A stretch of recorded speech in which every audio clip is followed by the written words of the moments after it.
This is Audible. The following audiobook presentation is produced and copyrighted by Audio Realms, Inc. and may not be copied, reproduced, nor distributed in any way without express written permission. Audio Realms, sci-fi, fantasy, and horror for your mind.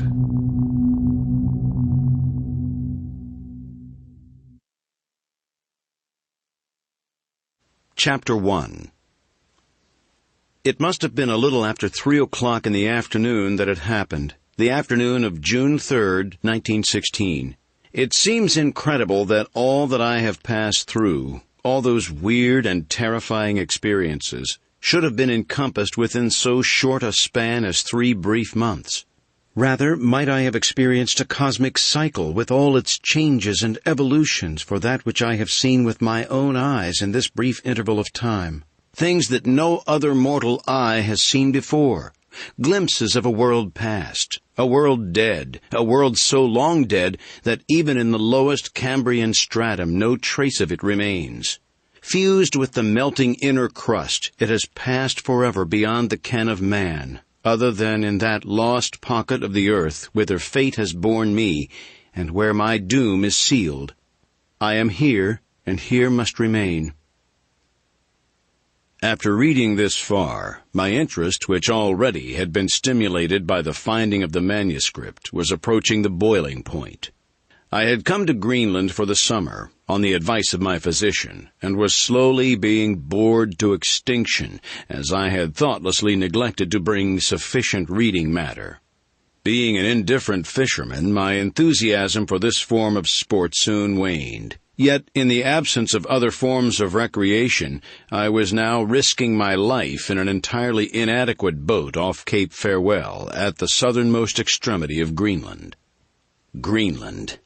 As a descriptive appellation, it is a sorry joke, but my story has nothing to do with Greenland, nothing to do with me, so I shall get through with the one and the other as rapidly as possible. The inadequate boat finally arrived at a precarious landing, the natives, waist-deep in the surf, assisting. I was carried ashore, and while the evening meal was being prepared, I wandered to and fro along the rocky, shattered shore. Bits of surf-harried beach clove the worn granite, or whatever the rocks of Cape Farewell may be composed of, and as I followed the ebbing tide down one of these soft stretches, I saw the thing. Were one to bump into a Bengal tiger in the ravine behind the Bimini Baths, one could be no more surprised than was I to see a perfectly good quart thermos bottle turning and twisting in the surf of Cape Farewell at the southern extremity of Greenland.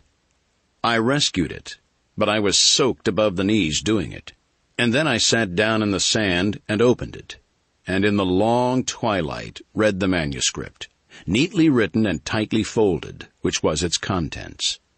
You have read the opening paragraph, and if you are an imaginative idiot like myself, you will want to read the rest of it. So I shall give it to you here, omitting quotation marks, which are difficult of remembrance. In 2 minutes, you will forget me. My home is in Santa Monica. I am, or was, junior member of my father's firm. We are shipbuilders. Of recent years, we have specialized on submarines, which we have built for Germany, England, France, and the United States. I know a sub as a mother knows her baby's face, and have commanded a score of them on their trial runs. Yet my inclinations were all toward aviation. I graduated under Curtis, and after a long siege with my father, obtained his permission to try for the Lafayette Escadrille. As a stepping stone, I obtained an appointment in the American Ambulance Service, and was on my way to France when 3 shrill whistles altered, in as many seconds, my entire scheme of life. I was sitting on deck with some of the fellows who were going into the American Ambulance Service with me, my Airedale, Crown Prince Nobler, asleep at my feet, when the first blast of the whistle shattered the peace and security of the ship. Ever since entering the U-boat zone, we had been on the lookout for periscopes, and, children that we were, bemoaning the unkind fate that was to see us safely into France on the morrow without a glimpse of the dread marauders. We were young. We craved thrills, and God knows we got them that day. Yet, by comparison with that through which I have since passed, they were as tame as a Punch and Judy show. I shall never forget the ashy faces of the passengers as they stampeded for their life belts, though there was no panic. Nobbs rose with a low growl. I rose also, and over the ship's side I saw not 200 yards distant the periscope of a submarine, while racing toward the liner the wake of a torpedo was distinctly visible. We were aboard an American ship, which of course was not armed. We were entirely defenseless, yet without warning we were being torpedoed. I stood rigid, spellbound, watching the white wake of the torpedo. It struck us on the starboard side, almost amidships. The vessel rocked as though the sea beneath it had been uptorn by a mighty volcano. We were thrown to the decks, bruised and stunned, and then above the ship, carrying with it fragments of steel and wood and dismembered human bodies, rose a column of water hundreds of feet into the air. The silence which followed the detonation of the exploding torpedo was almost equally horrifying. It lasted for perhaps 2 seconds, to be followed by the screams and moans of the wounded, the cursing of the men, and the hoarse commands of the ship's officers. They were splendid, they and their crew. Never before had I been so proud of my nationality as I was that moment. In all the chaos which followed the torpedoing of the liner, no officer or member of the crew lost his head or showed in the slightest any degree of panic or fear. While we were attempting to lower boats, the submarine emerged and trained guns on us.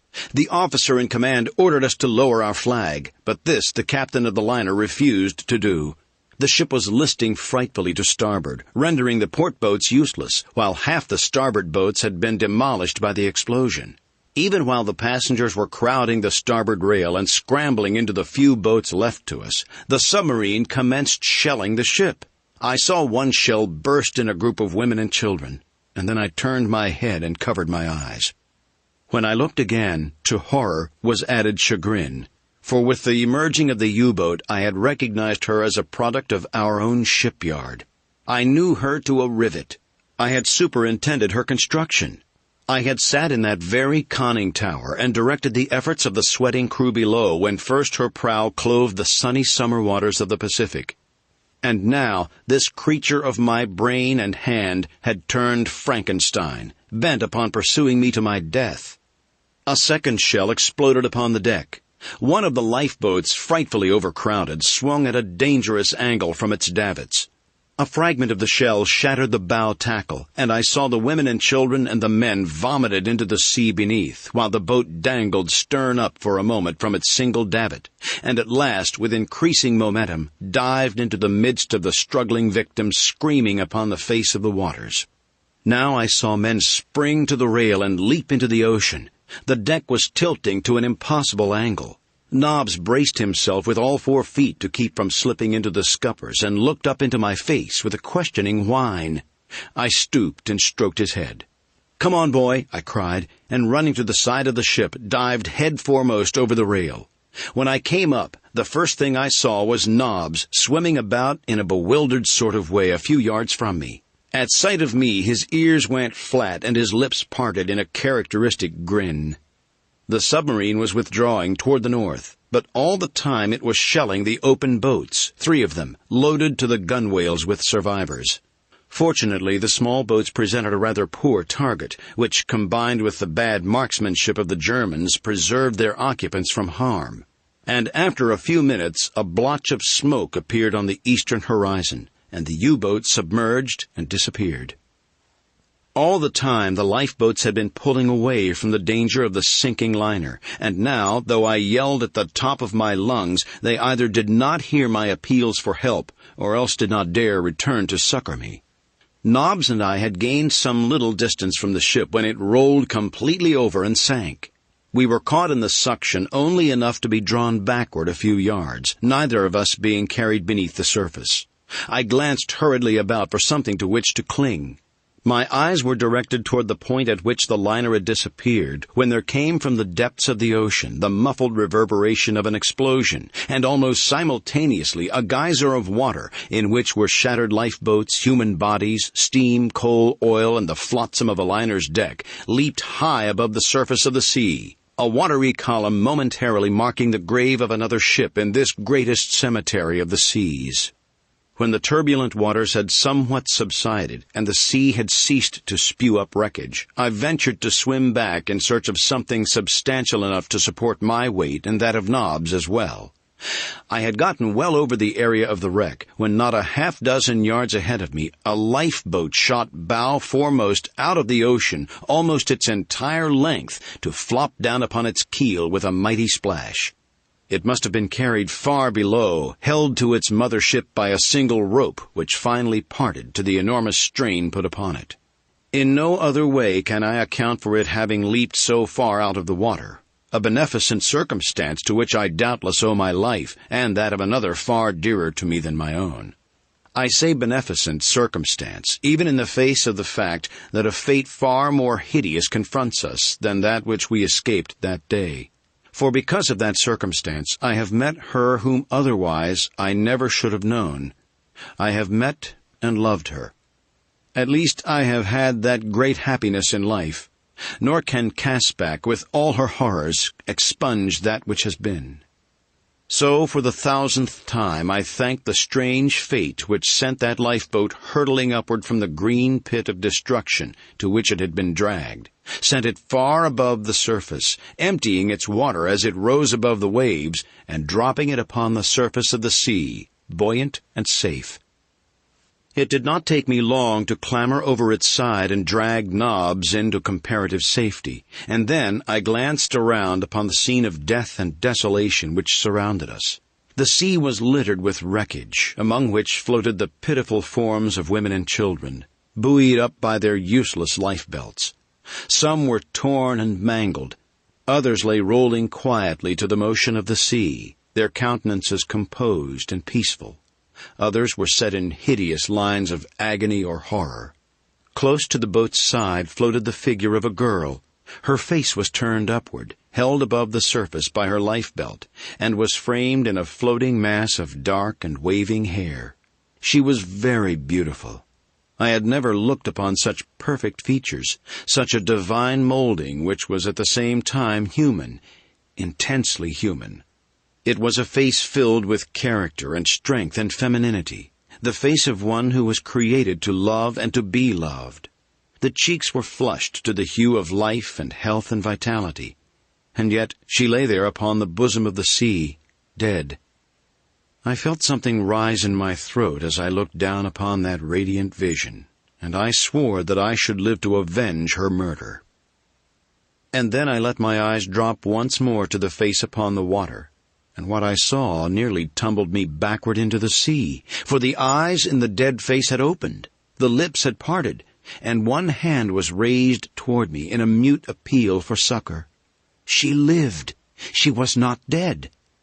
I leaned over the boat's side and drew her quickly into the comparative safety which God had given me.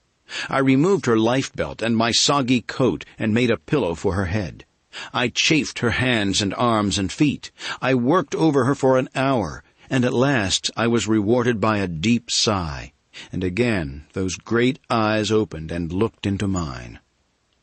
At that, I was all embarrassment. I have never been a ladies' man. At Leland Stanford I was the butt of the class because of my hopeless imbecility in the presence of a pretty girl, but the men liked me nevertheless. I was rubbing one of her hands when she opened her eyes, and I dropped it as though it were a red-hot rivet. Those eyes took me in slowly from head to foot. Then they wandered slowly around the horizon, marked by the rising and falling gunwales of the lifeboat. They looked at Nobbs and softened, and then came back to me, filled with questioning. I stammered, moving away and stumbling over the next thwart. The vision smiled wanly. "Aye, sir," she replied faintly, and again her lips drooped, and her long lashes swept the firm, fair texture of her skin. "I hope that you are feeling better," I finally managed to say. "Do you know," she said after a moment of silence, "I have been awake for a long time, but I did not dare open my eyes. I thought I must be dead, and I was afraid to look, for fear that I should see nothing but blackness about me.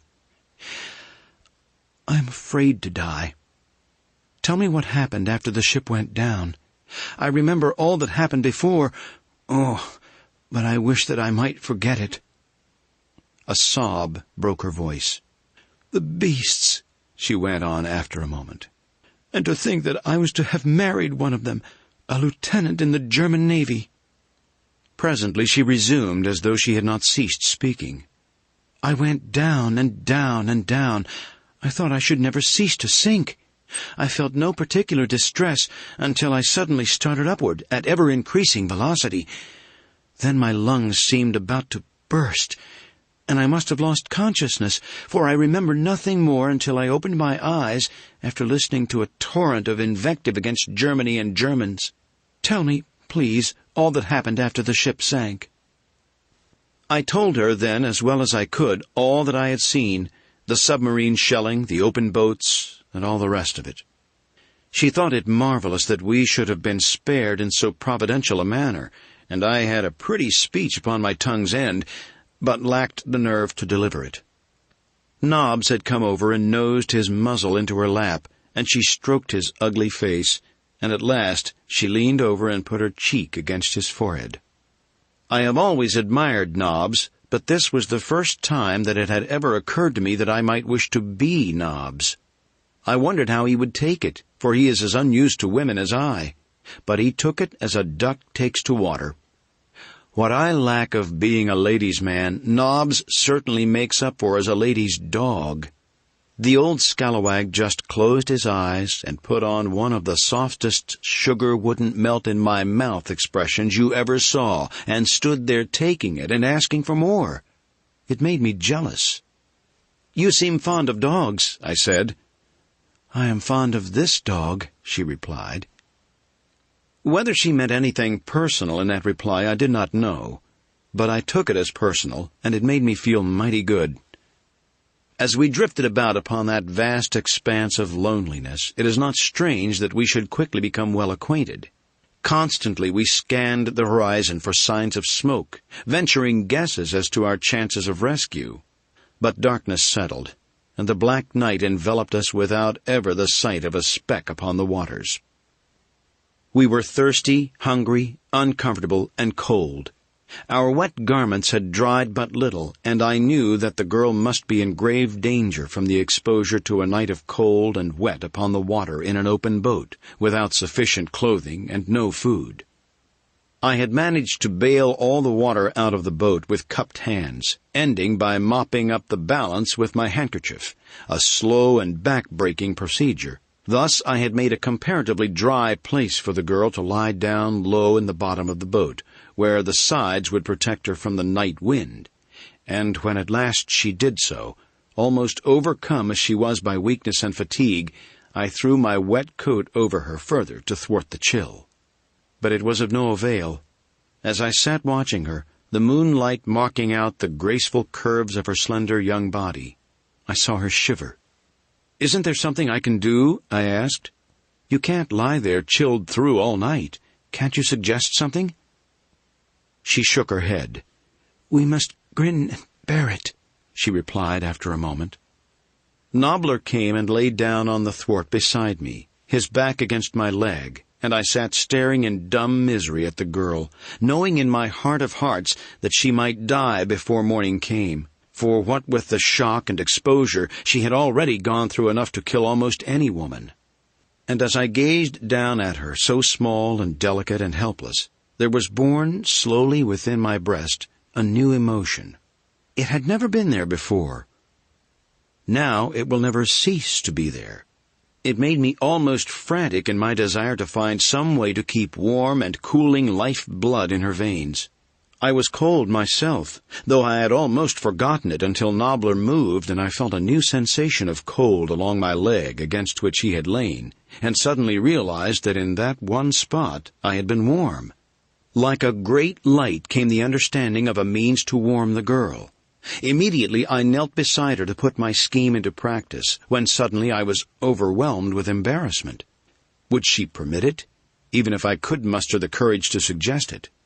Then I saw her frame convulse, shudderingly, her muscles reacting to her rapidly lowering temperature, and casting prudery to the winds, I threw myself down beside her and took her in my arms, pressing her body close to mine. She drew away suddenly, voicing a little cry of fright, and tried to push me from her. "Forgive me," I managed to stammer. "It is the only way. You will die of exposure if you are not warmed, and Nobbs and I are the only means we can command for furnishing warmth." And I held her tightly while I called Nobbs and bade him lie down at her back. The girl didn't struggle any more when she learned my purpose, but she gave 2 or 3 little gasps and then began to cry softly, burying her face on my arm, and thus she fell asleep. Chapter 2. Toward morning, I must have dozed, though it seemed to me at the time I had lain awake for days instead of hours. When I finally opened my eyes, it was daylight, and the girl's hair was in my face, and she was breathing normally. I thanked God for that. She had turned her head during the night, so that as I opened my eyes, I saw her face not an inch from mine, my lips almost touching hers. It was Nobbs who finally awoke her. He got up, stretched, turned around a few times, and lay down again, and the girl opened her eyes and looked into mine. Hers went very wide at first, and then slowly comprehension came to her, and she smiled.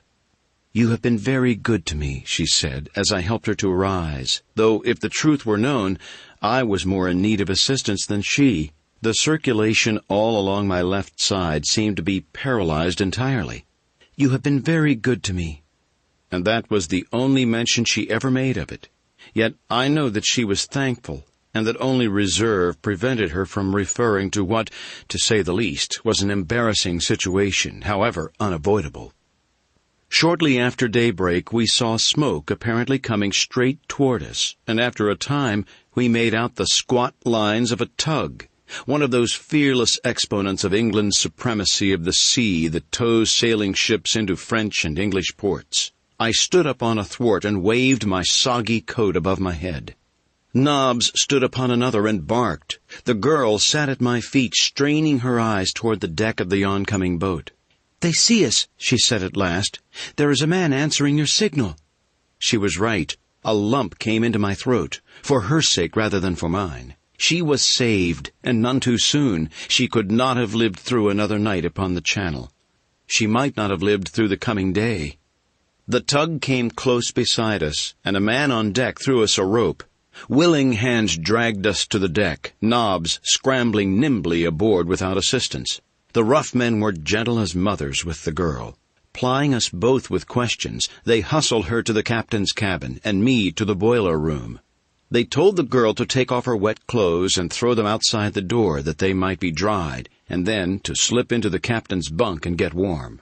They didn't have to tell me to strip after I once got into the warmth of the boiler room. In a jiffy, my clothes hung about where they might dry most quickly, and I myself was absorbing, through every pore, the welcome heat of the stifling compartment.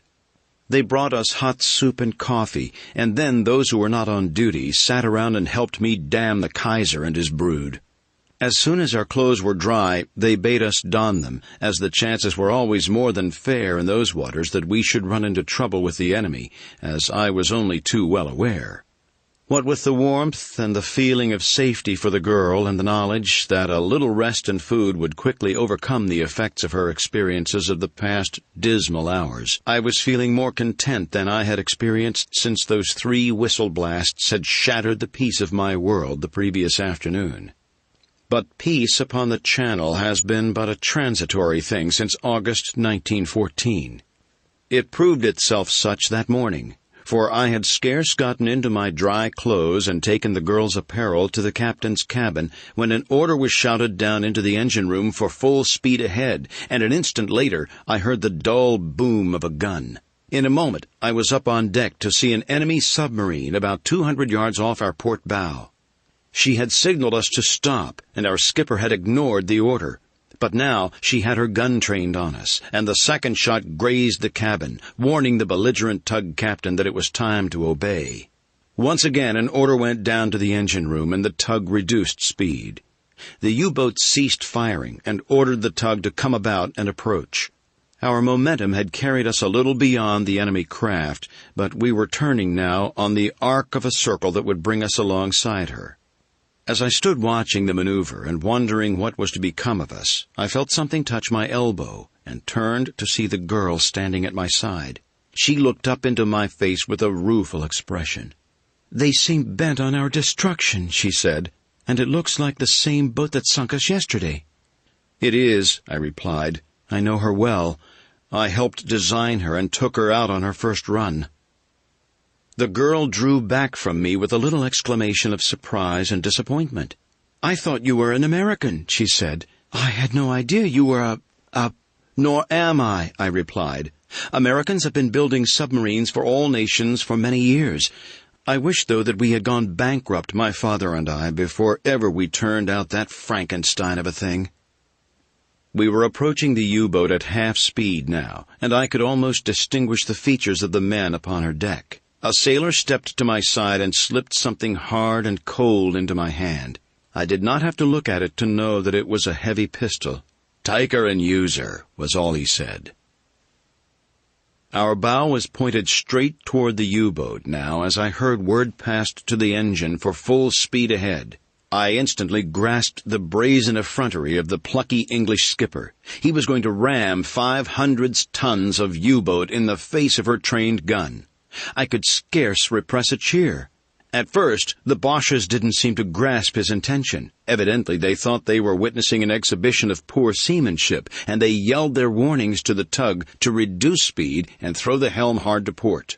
We were within 50 feet of them when they awakened to the intentional menace of our maneuver. Their gun crew was off its guard, but they sprang to their piece now and sent a futile shell above our heads. Nobbs leaped about and barked furiously.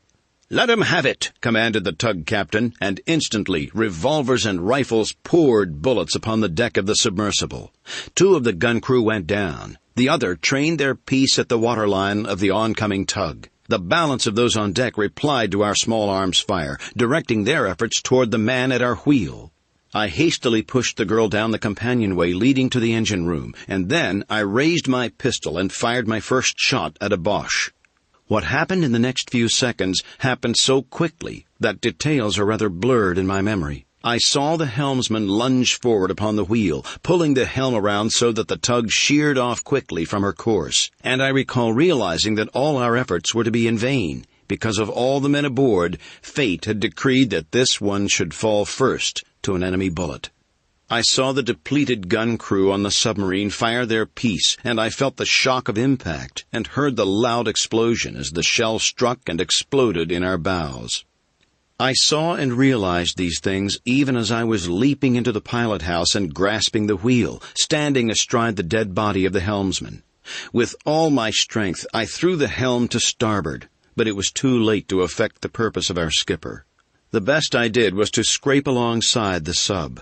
I heard someone shriek an order into the engine room. The boat shuddered and trembled to a sudden reversing of the engines, and our speed quickly lessened. Then I saw what that madman of a skipper planned since his first scheme had gone wrong.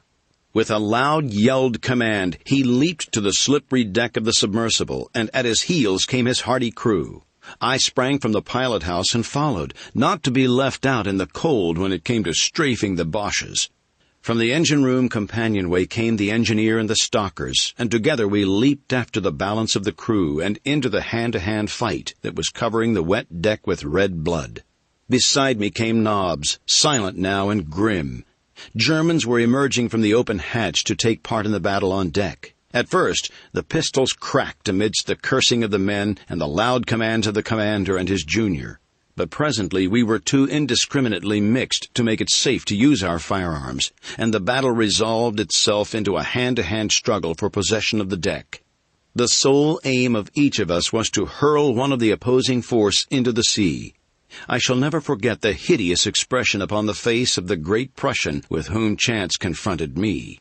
He lowered his head and rushed at me, bellowing like a bull. With a quick sidestep and ducking low beneath his outstretched arms, I eluded him, and as he turned to come back at me, I landed a blow upon his chin, which sent him spinning toward the edge of the deck. I saw his wild endeavors to regain his equilibrium. I saw him reel drunkenly for an instant upon the brink of eternity, and then, with a loud scream, slip into the sea. At the same instant a pair of giant arms encircled me from behind and lifted me entirely off my feet. Kick and squirm as I would, I could neither turn toward my antagonist nor free myself from his maniacal grasp. Relentlessly he was rushing me toward the side of the vessel and death. There was none to stay him, for each of my companions was more than occupied by from 1 to 3 of the enemy. For an instant I was fearful for myself, and then I saw that which filled me with a far greater terror for another. My Boche was bearing me toward the side of the submarine against which the tug was still pounding. That I should be ground to death between the two was lost upon me as I saw the girl standing alone upon the tug's deck, as I saw the stern high in the air and the bow rapidly settling for the final dive, as I saw death from which I could not save her clutching at the skirts of the woman I now knew all too well that I loved. I had perhaps the fraction of a second longer to live when I heard an angry growl behind us mingle with a cry of pain and rage from the giant who carried me. Instantly he went backward to the deck, and as he did so, he threw his arms outwards to save himself, freeing me.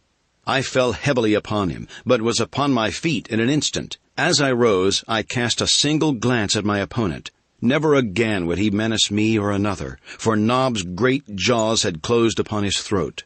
Then I sprang toward the edge of the deck, closest to the girl upon the sinking tug. "Jump!" I cried. "Jump!" And I held out my arms to her. Instantly, as though with implicit confidence in my ability to save her, she leaped over the side of the tug onto the sloping, slippery side of the U-boat. I reached far over to seize her hand. At the same instant, the tug pointed its stern straight toward the sky and plunged out of sight.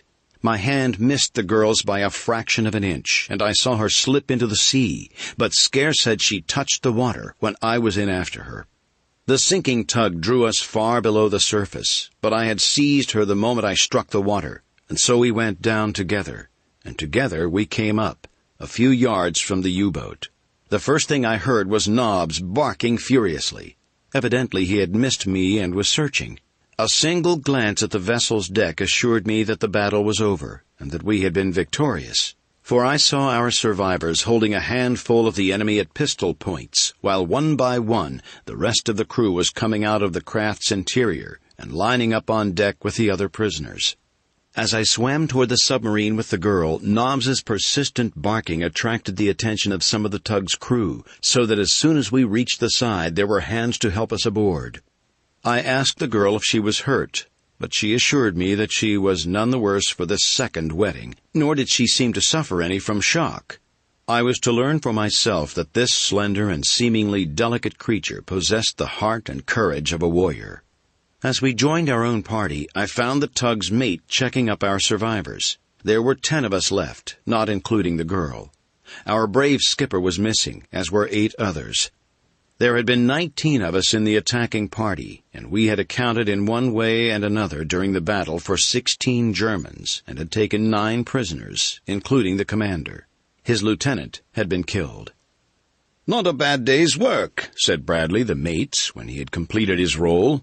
"Only losing the skipper," he added, "was the worst. He was a fine man, a fine man."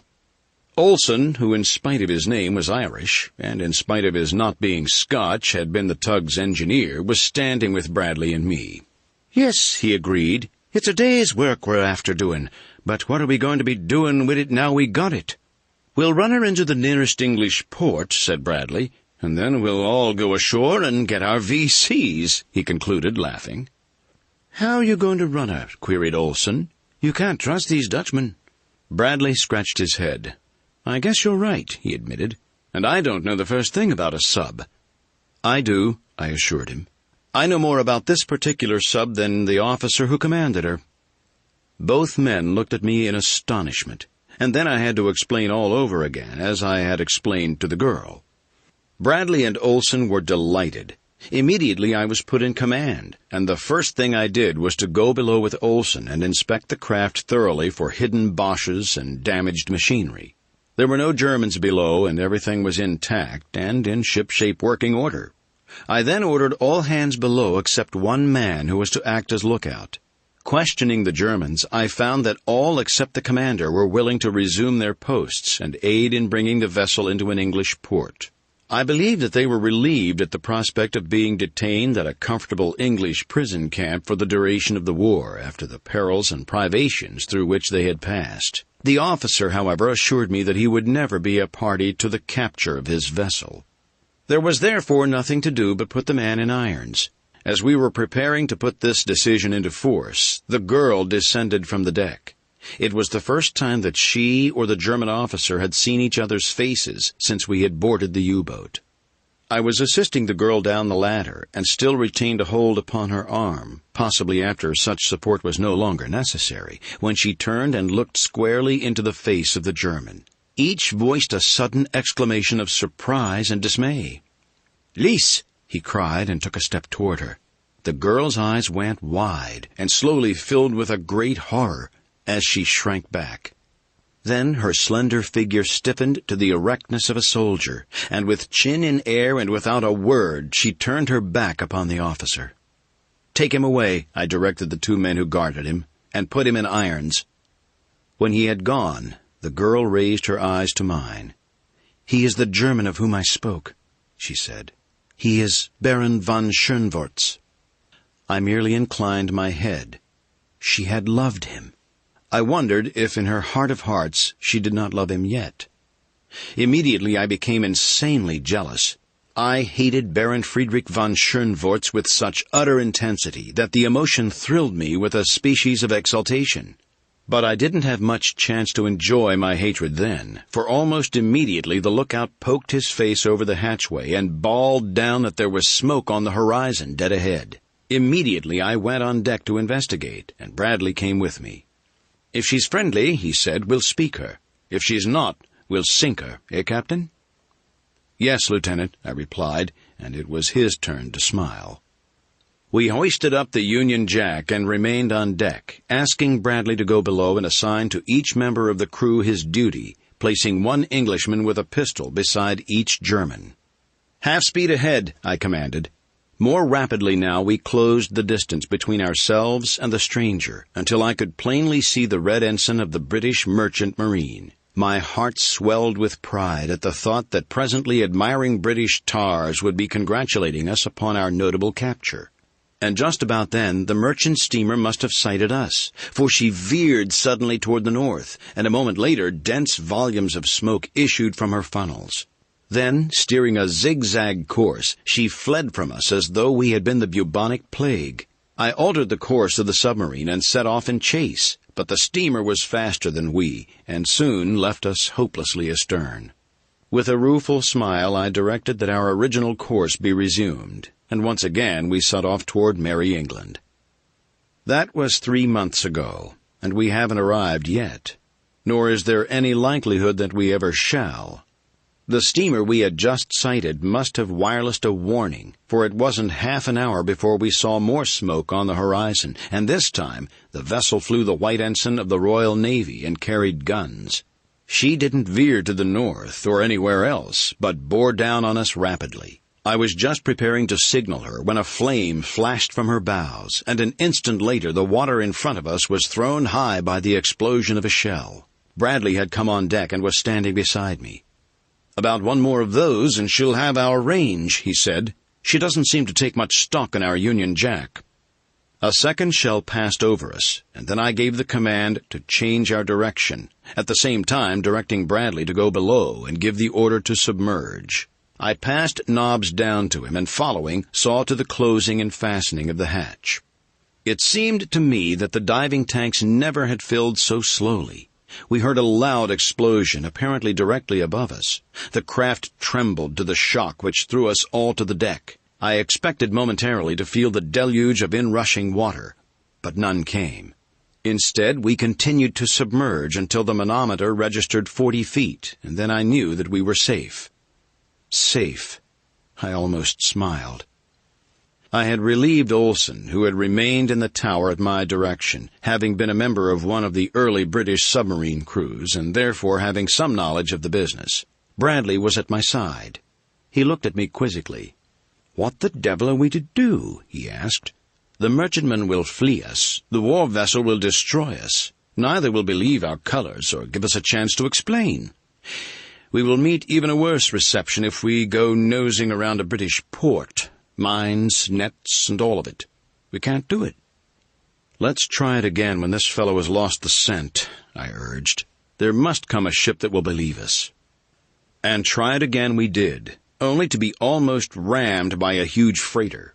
Later we were fired upon by a destroyer, and 2 merchantmen turned and fled at our approach. For 2 days we cruised up and down the channel, trying to tell someone who would listen that we were friends, but no one would listen. After our encounter with the first warship, I had given instructions that a wireless message be sent out explaining our predicament. But to my chagrin, I discovered that both sending and receiving instruments had disappeared. "There is only one place you can go," von Schoenvorts sent word to me, "and that is Kiel. You can't land anywhere else in these waters. If you wish, I will take you there, and I can promise that you will be treated well." "There is another place we can go," I sent back my reply, "and we will before we'll go to Germany. That place is hell." Chapter 3. Those were anxious days, during which I had but little opportunity to associate with Lise. I had given her the commander's room, Bradley and I taking that of the deck officer, while Olson and 2 of our best men occupied the room ordinarily allotted to petty officers. I made Nobbs's bed down in Lisa's room, for I knew she would feel less alone. Nothing of much moment occurred for a while after we left British waters behind us. We ran steadily along upon the surface, making good time. The first 2 boats we sighted made off as fast as they could go, and the third, a huge freighter, fired on us, forcing us to submerge. It was after this that our troubles commenced. One of the diesel engines broke down in the morning, and while we were working on it, the forward port diving tank commenced to fill. I was on deck at the time and noted the gradual list. Guessing at once what was happening, I leaped for the hatch and, slamming it closed above my head, dropped to the centrale. By this time the craft was going down by the head with a most unpleasant list to port, and I didn't wait to transmit orders to someone else, but ran as fast as I could for the valve that let the sea into the forward port diving tank. It was wide open. To close it and to have the pump started that would empty it were the work of but a minute. But we had had a close call. I knew that the valve had never opened itself. Someone had opened it. Someone who was willing to die himself, if he might at the same time encompass the death of all of us. After that, I kept a guard pacing the length of the narrow craft. We worked upon the engine all that day and night, and half the following day. Most of the time we drifted idly upon the surface, but toward noon we sighted smoke due west, and having found that only enemies inhabited the world for us, I ordered that the other engine be started, so that we could move out of the path of the oncoming steamer. The moment the engine started to turn, however, there was a grinding sound of tortured steel, and when it had been stopped, we found that someone had placed a cold chisel in one of the gears. It was another 2 days before we were ready to limp along, half repaired. The night before the repairs were completed, the sentry came to my room and awoke me. He was rather an intelligent fellow of the English middle class, in whom I had much confidence. "Well, Wilson," I asked, "what's the matter now?" He raised his finger to his lips and came closer to me. "I think I've found out who's doing the mischief," he whispered, and nodded his head toward the girl's room. "I seen her sneaking from the crew's room just now," he went on. "She'd been in gassing with the botched commander. Benson'd seen her in there last night, too, but he never said nothing till I goes on watch tonight. Benson's sort of slow in the head, and he never puts 2 and 2 together till someone else has made 4 out of it." If the man had come in and struck me suddenly in the face, I could have been no more surprised. "Say nothing of this to anyone," I ordered. "Keep your eyes and ears open and report every suspicious thing you see or hear." The man saluted and left me, but for an hour or more I tossed restless upon my hard bunk in an agony of jealousy and fear. Finally I fell into a troubled sleep. It was daylight when I awoke. We were steaming along slowly upon the surface, my orders having been to proceed at half speed until we could take an observation and determine our position. The sky had been overcast all the previous day and all night. But as I stepped into the centrale that morning, I was delighted to see that the sun was again shining. The spirits of the men seemed improved. Everything seemed propitious. I forgot at once the cruel misgivings of the past night as I set to work to take my observations. What a blow awaited me! The sextant and chronometer had both been broken beyond repair, and they had been broken just this very night. They had been broken upon the night that Lise had been seen talking with von Schönvorts. I think that it was this last thought which hurt me the worst. I could look the other disaster in the face with equanimity, but the bald fact that Lise might be a traitor appalled me. I called Bradley and Olson on deck and told them what had happened, but for the life of me I couldn't bring myself to repeat what Wilson had reported to me the previous night. In fact, as I had given the matter thought, it seemed incredible that the girl could have passed through my room, in which Bradley and I slept, and then carried on a conversation in the crew's room, in which von Schönvorts was kept, without having been seen by more than a single man. Bradley shook his head. "I can't make it out," he said. "One of those Boches must be pretty clever to come it over us all like this. But they haven't harmed us as much as they think. There are still the extra instruments." It was my turn now to shake a doleful head. "There are no extra instruments," I told them. "They, too, have disappeared, as did the wireless apparatus." Both men looked at me in amazement. "We still have the compass and the sun," said Olson. "They may be after getting the compass some night, but there's too many of us around in the daytime for 'em to get the sun." It was then that one of the men stuck his head up through the hatchway, and seeing me, asked permission to come on deck and get a breath of fresh air. I recognized him as Benson, the man who Wilson had said reported having seen Lise with von Schönvorts 2 nights before. I motioned him on deck and then called him to one side, asking if he had seen anything out of the way or unusual during his trick on watch the night before. The fellow scratched his head a moment and said, "No," and then, as though it was an afterthought, he told me that he had seen the girl in the crew's room about midnight, talking with the German commander. But as there hadn't seemed to him to be any harm in that, he hadn't said anything about it, telling him never to fail to report to me anything in the slightest out of the ordinary routine of the ship. I dismissed him. Several of the other men now asked permission to come on deck, and soon all but those actually engaged in some necessary duty were standing around smoking and talking, all in the best of spirits. I took advantage of the absence of the men upon the deck to go below for my breakfast, which the cook was already preparing upon the electric stove. Lise, followed by Nobbs, appeared as I entered the centrale. She met me with a pleasant good morning, which I am afraid I replied to in a tone that was rather constrained and surly.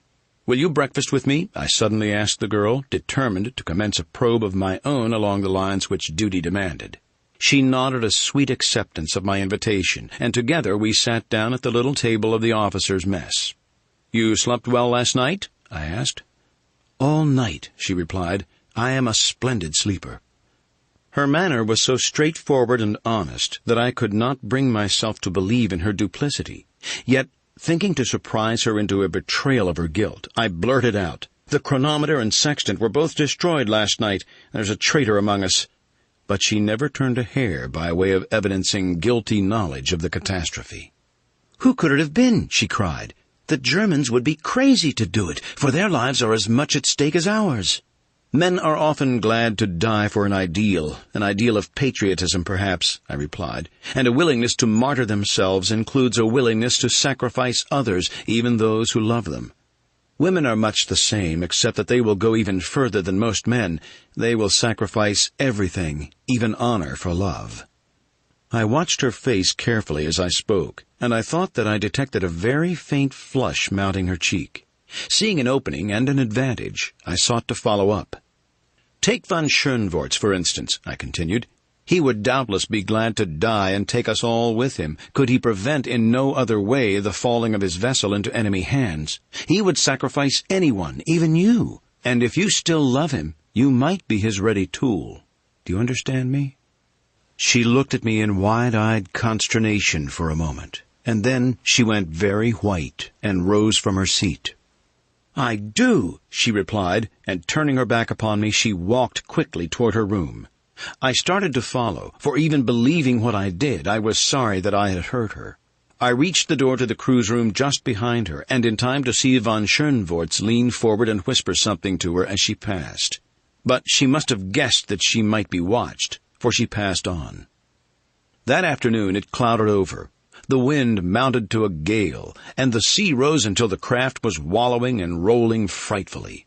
Nearly everyone aboard was sick. The air became foul and oppressive. For 24 hours I did not leave my post in the conning tower, as both Olson and Bradley were sick.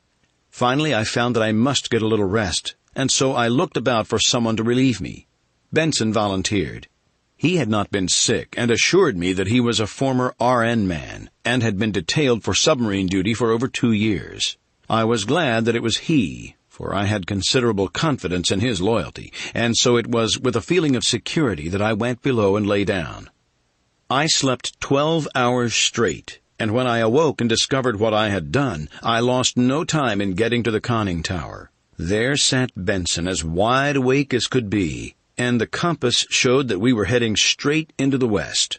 The storm was still raging, nor did it abate its fury until the 4th day. We were all pretty well done up and looked forward to the time when we could go on deck and fill our lungs with fresh air. During the whole 4 days I had not seen the girl, as she evidently kept closely to her room, and during this time no untoward incident had occurred aboard the boat, a fact which seemed to strengthen the web of circumstantial evidence about her. For 6 more days after the storm lessened, we still had fairly rough weather. Nor did the sun once show himself during all that time. For the season, it was now the middle of June, the storm was unusual. But being from Southern California, I was accustomed to unusual weather. In fact, I have discovered that the world over, unusual weather prevails at all times of the year. We kept steadily to our westward course, and as the U-33 was one of the fastest submersibles we had ever turned out, I knew that we must be pretty close to the North American coast. What puzzled me most was the fact that for 6 days we had not sighted a single ship. It seemed remarkable that we could cross the Atlantic almost to the coast of the American continent without glimpsing smoke or sail, and at last I came to the conclusion that we were way off our course, but whether to the north or to the south of it I could not determine. On the 7th day the sea lay comparatively calm at early dawn. There was a slight haze upon the ocean which had cut off our view of the stars, but conditions all pointed toward a clear morrow, and I was on deck anxiously awaiting the rising of the sun. My eyes were glued upon the impenetrable mist astern, for there in the east I should see the first glow of the rising sun that would assure me we were still upon the right course. Gradually the heavens lightened, but astern I could see no intenser glow that would indicate the rising sun behind the mist. Bradley was standing at my side. Presently he touched my arm. "Look, Captain," he said, and pointed south. I looked and gasped, for there directly to port I saw outlined through the haze the red top of the rising sun. Hurrying to the tower, I looked at the compass. It showed that we were holding steadily upon our westward course. Either the sun was rising in the south, or the compass had been tampered with. The conclusion was obvious. I went back to Bradley and told him what I had discovered. "And," I concluded, "we can't make another 500 knots without oil. Our provisions are running low, and so is our water. God only knows how far south we have run." "There is nothing to do," he replied, "other than to alter our course once more toward the west. We must raise land soon, or we shall all be lost." I told him to do so, and then I set to work improvising a crude sextant, with which we finally took our bearings in a rough and most unsatisfactory manner.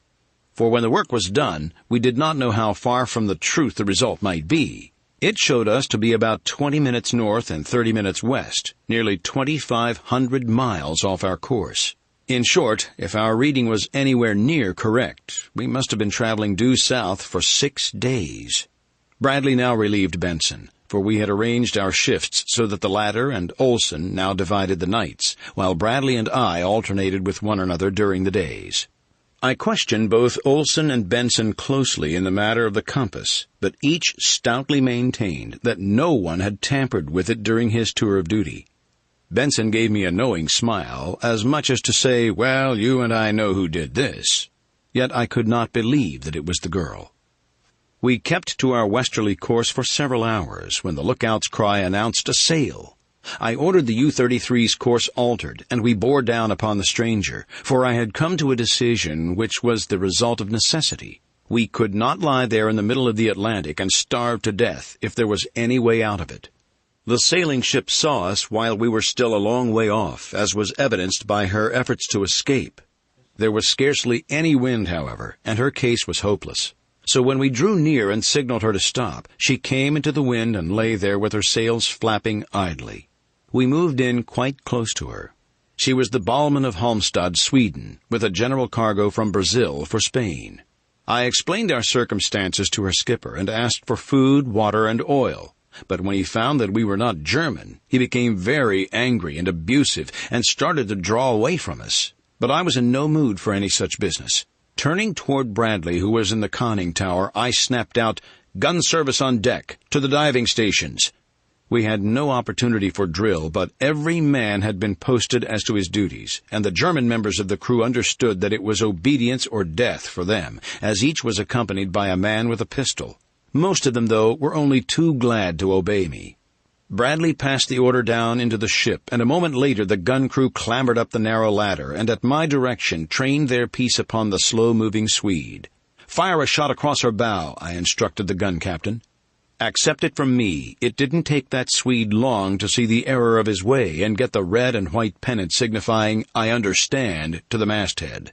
Once again the sails flapped idly, and then I ordered him to lower a boat and come after me. With Olsen and a couple of the Englishmen, I boarded the ship, and from her cargo selected what we needed: oil, provisions, and water. I gave the master of the bowman a receipt for what we took, together with an affidavit signed by Bradley, Olsen, and myself, stating briefly how we had come into possession of the U-33 and the urgency of our need for what we took. We addressed both to any British agent with the request that the owners of the bowman be reimbursed, but whether or not they were, I do not know. With water, food, and oil aboard, we felt that we had obtained a new lease of life. Now, too, we knew definitely where we were, and I determined to make for Georgetown, British Guiana. But I was destined again to suffer bitter disappointment. 6 of us of the loyal crew had come on deck either to serve the gun or board the Swede during our set to with her. And now, one by one, we descended the ladder into the centrale.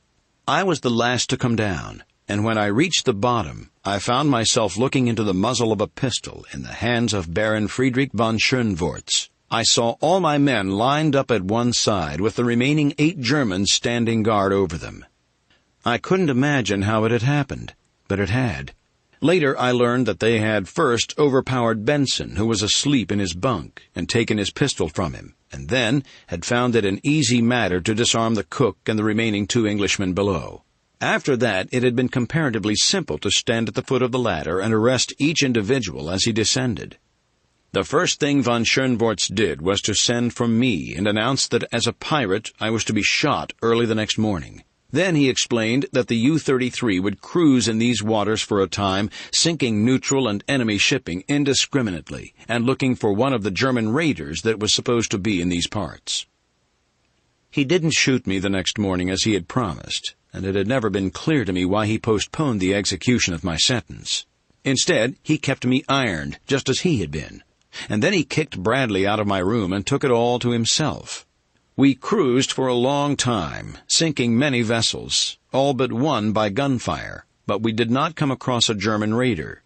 I was surprised to note that von Schönvorts often permitted Benson to take command, but I reconciled this by the fact that Benson appeared to know more of the duties of a submarine commander than did any of the stupid Germans. Once or twice Lise passed me, but for the most part she kept to her room. The first time she hesitated as though she wished to speak to me, but I did not raise my head, and finally she passed on. Then one day came the word that we were about to round the Horn, and that von Schönvorts had taken it into his full head to cruise up along the Pacific coast of North America and prey upon all sorts and conditions of merchantmen. "I'll put the fear of God and the Kaiser into them," he said. The very first day we entered the South Pacific, we had an adventure.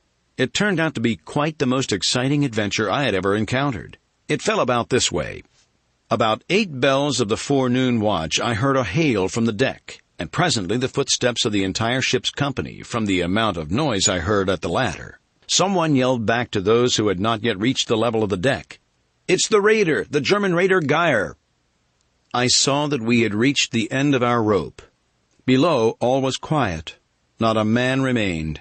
A door opened at the end of the narrow hull, and presently Nobbs came trotting up to me. He licked my face and rolled over on his back, reaching for me with his big, awkward paws. Then other footsteps sounded, approaching me. I knew whose they were, and I looked straight down at the flooring. The girl was coming almost at a run. She was at my side immediately. "Here," she cried, "quick!" And she slipped something into my hand. It was a key, the key to my irons. At my side she also laid a pistol, and then she went on into the centrale. As she passed me, I saw that she carried another pistol for herself. It did not take me long to liberate myself, and then I was at her side. "How can I thank you?" I started, but she shut me up with a word. "Do not thank me," she said coldly. "I do not care to hear your thanks or any other expression from you. Do not stand there looking at me. I have given you a chance to do something. Now do it." The last was a peremptory command that made me jump. Glancing up, I saw that the tower was empty, and I lost no time in clambering up, looking about me. About 100 yards off lay a small, swift cruiser raider, and above her floated the German man-of-war's flag. A boat had just been lowered, and I could see it moving toward us, filled with officers and men. The cruiser lay dead ahead. My, I thought, what a wonderful I stopped even thinking, so surprised and shocked was I by the boldness of my imagery. The girl was just below me. I looked down on her wistfully. Could I trust her? Why had she released me at this moment? I must. There was no other way. I dropped back below. "Ask Olson to stop down here, please," I requested, "and don't let anyone see you ask him." She looked at me with a puzzled expression on her face for the barest fraction of a second, and then she turned and went up the ladder. A moment later, Olson returned, and the girl followed him. "Quick," I whispered to the big Irishman, and made for the bow compartment, where the torpedo tubes were built into the boat. Here, too, were the torpedoes. The girl accompanied us, and when she saw the thing that I had in mind, she stepped forward and lent a hand to the swinging of the great cylinder of death and destruction into the mouth of its tube. With oil and main strength, we shoved the torpedo home and shut the tube. Then I ran back to the conning tower, praying in my heart of hearts that the U-33 had not swung her bow away from the prey. No, thank God. Never could aim have been truer. I signaled back to Olson, "Let her go!" The U-33 trembled from stem to stern as the torpedo shot from its tube. I saw the white wake leap from her bow straight toward the enemy cruiser. A chorus of hoarse yells arose from the deck of our own craft. I saw the officers stand suddenly erect in the boat that was approaching us, and I heard loud cries and curses from the raider. Then I turned my attention to my own business. Most of the men on the submarine's deck were standing in paralyzed fascination, staring at the torpedo. Bradley happened to be looking toward the conning tower and saw me. I sprang on deck and ran toward him. "Quick," I whispered. "While they're stunned, we must overcome them." A German was standing near Bradley, just in front of him. The Englishman struck the fellow a frantic blow upon the neck, and at the same time snatched his pistol from its holster. Von Schoenvorts had recovered from his first surprise quickly, and had turned toward the main hatch to investigate. I covered him with my revolver, and at the same instant the torpedo struck the raider, the terrific explosion drowning the German's command to his men. Bradley was now running from one to another of our men, and though some of the Germans saw and heard him, they seemed too stunned for action. Olson was below, so that there were only 9 of us against 8 Germans, for the man Bradley had struck still lay upon the deck. Only 2 of us were armed, but the heart seemed to have gone out of those Boches, and they put up but half-hearted resistance. Von Schoenvorts was the worst. He was fairly frenzied with rage and chagrin, and he came charging for me like a mad bull, and as he came, he discharged his pistol. If he had stopped long enough to take aim, he might have gotten me, but his pace made him wild, so that not a shot touched me, and then we clinched and went to the deck. This left 2 pistols, which 2 of my own men were quick to appropriate. The Baron was no match for me in a hand-to-hand encounter, and I soon had him pinned to the deck, and the life almost choked out of him. A half-hour later, things had quieted down, and all was much the same as before the prisoners had revolted, only we kept a much closer watch on von Schönvorts. The Geier had sunk while we were still battling upon our deck, and afterward we had drawn away toward the north, leaving the survivors to the attention of the single boat which had been making its way toward us when Olsen launched the torpedo. I suppose the poor devils never reached land, and if they did, they most probably perished on that cold and unhospitable shore. But I couldn't permit them aboard the U-33. We had all the Germans we could take care of. That evening the girl asked permission to go on deck. She said that she felt the effects of long confinement below, and I readily granted her request. I could not understand her, and I craved an opportunity to talk with her again in an effort to fathom her and her intentions, and so I made it a point to follow her up the ladder. It was a clear, cold, beautiful night. The sea was calm except for the white water at our bows, and the two long radiating swells running far off into the distance upon either hand astern, forming a great V which our propellers filled with choppy waves. Benson was in the tower. We were bound for San Diego, and all looked well. Lise stood with a heavy blanket wrapped around her slender figure, and as I approached her she half turned toward me to see who it was. When she recognized me, she immediately turned away. "I want to thank you," I said, "for your bravery and loyalty. You were magnificent. I am sorry you had reason before to think that I doubted you." "You did doubt me," she replied in a level voice. "You practically accused me of aiding Baron von Schönvorts. I can never forgive you." There was a great deal of finality in both her words and tone. "I could not believe it," I said, "and yet 2 of my men reported having seen you in conversation with von Schönvorts late at night upon 2 separate occasions, after each of which some great damage was found done us in the morning. I didn't want to doubt you, but I carried all the responsibility of the lives of these men, of the safety of the ship, of your life and mine. I had to watch you, and I had to put you on your guard against a repetition of your madness." She was looking at me now with those great eyes of hers, very wide and round. "Who told you that I spoke with Baron von Schönvorts at night or any other time?" she asked. "I cannot tell you, Lise," I replied, "but it came to me from 2 different sources." "Then 2 men have lied," she asserted without heat. "I have not spoken to Baron von Schönvorts other than in your presence when first we came aboard the U-33. And please, when you address me, remember that to others than my intimates, I am Miss LaRue." Did you ever get slapped in the face when you least expected it? No? Well, then you do not know how I felt at that moment.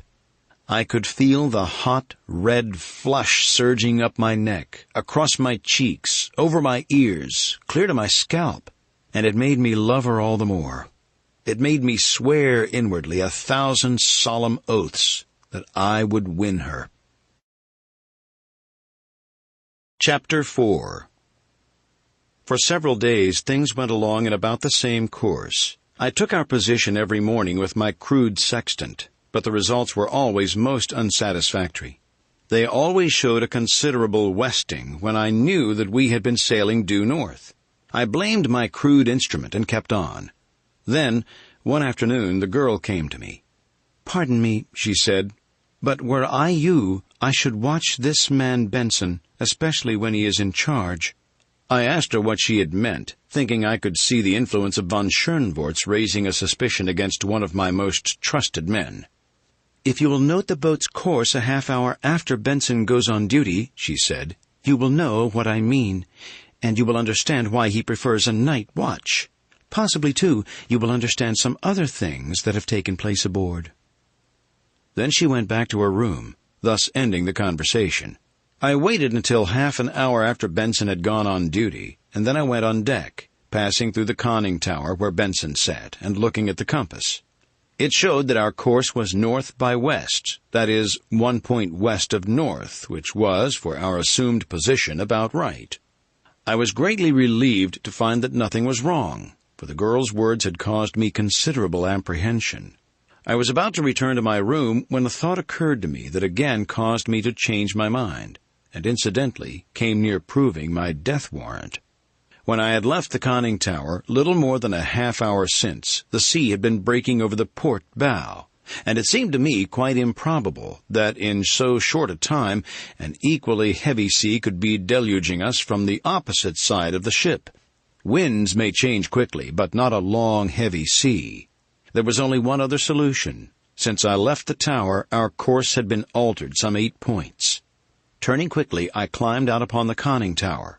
A single glance at the heavens confirmed my suspicions. The constellations, which should have been dead ahead, were directly starboard.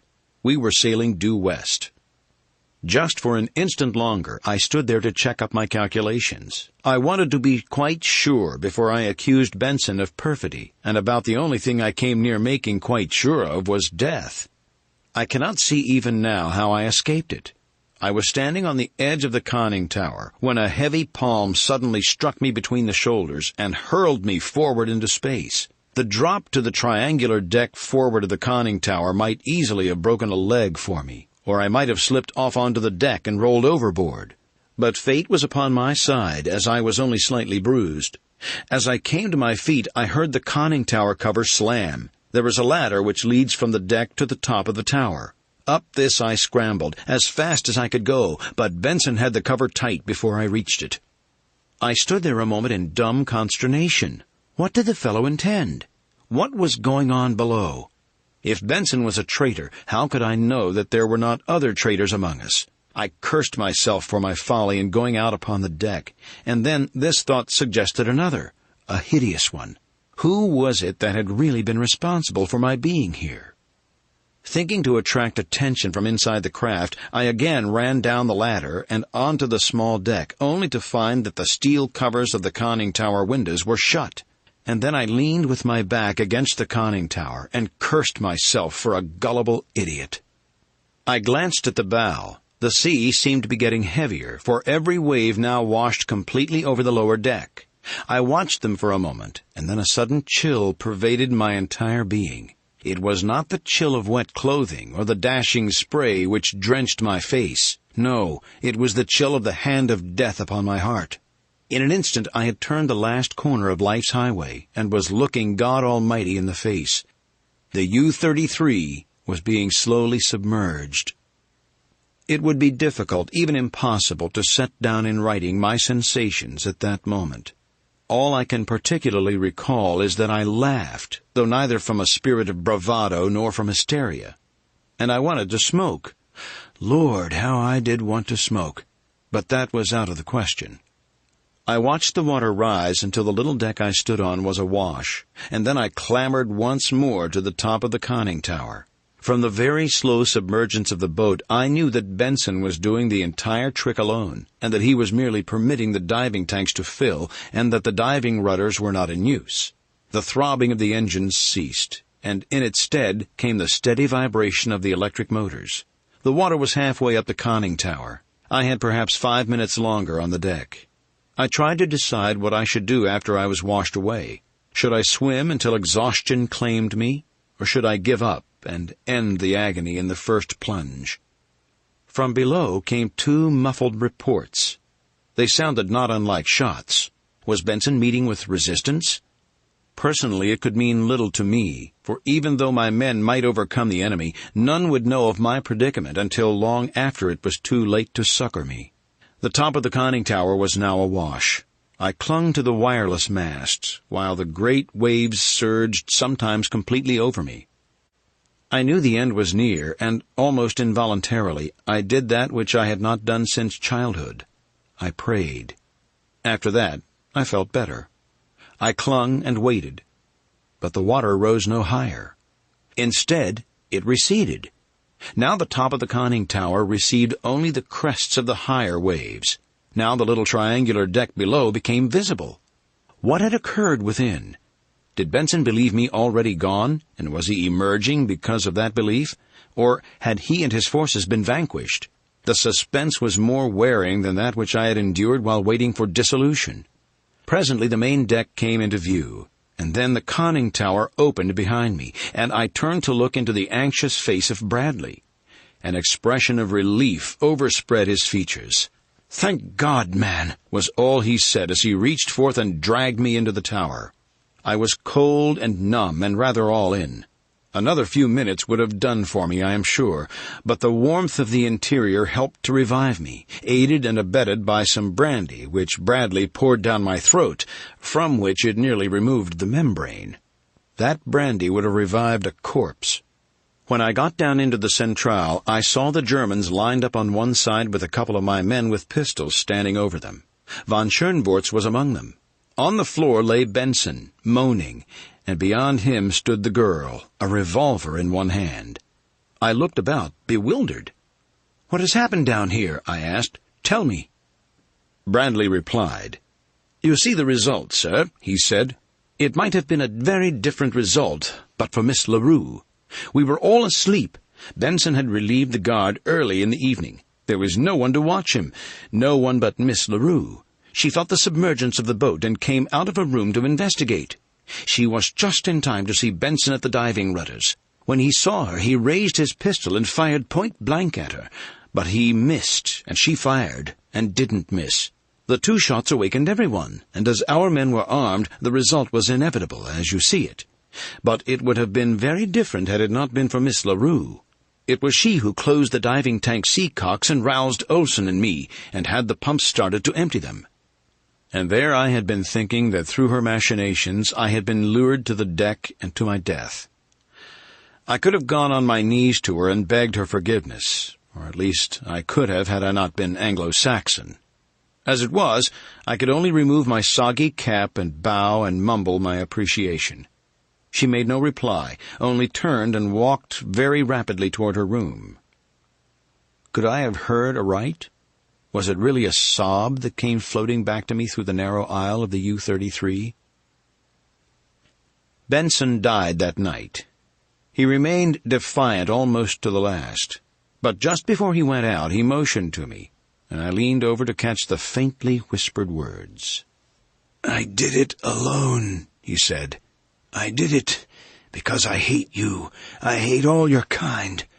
I was kicked out of your shipyard at Santa Monica. I was locked out of California. I am an IWW. I became a German agent, not because I loved them, for I hate them too, but because I wanted to injure Americans, whom I hated more. I threw the wireless apparatus overboard. I destroyed the chronometer and the sextant. I devised a scheme for varying the compass to suit my wishes. I told Wilson that I had seen the girl talking with von Schoenvorts, and I made the poor egg think he had seen her doing the same thing. I am sorry that my plans failed. I hate you." He didn't die for a half-hour after that, nor did he speak again, aloud.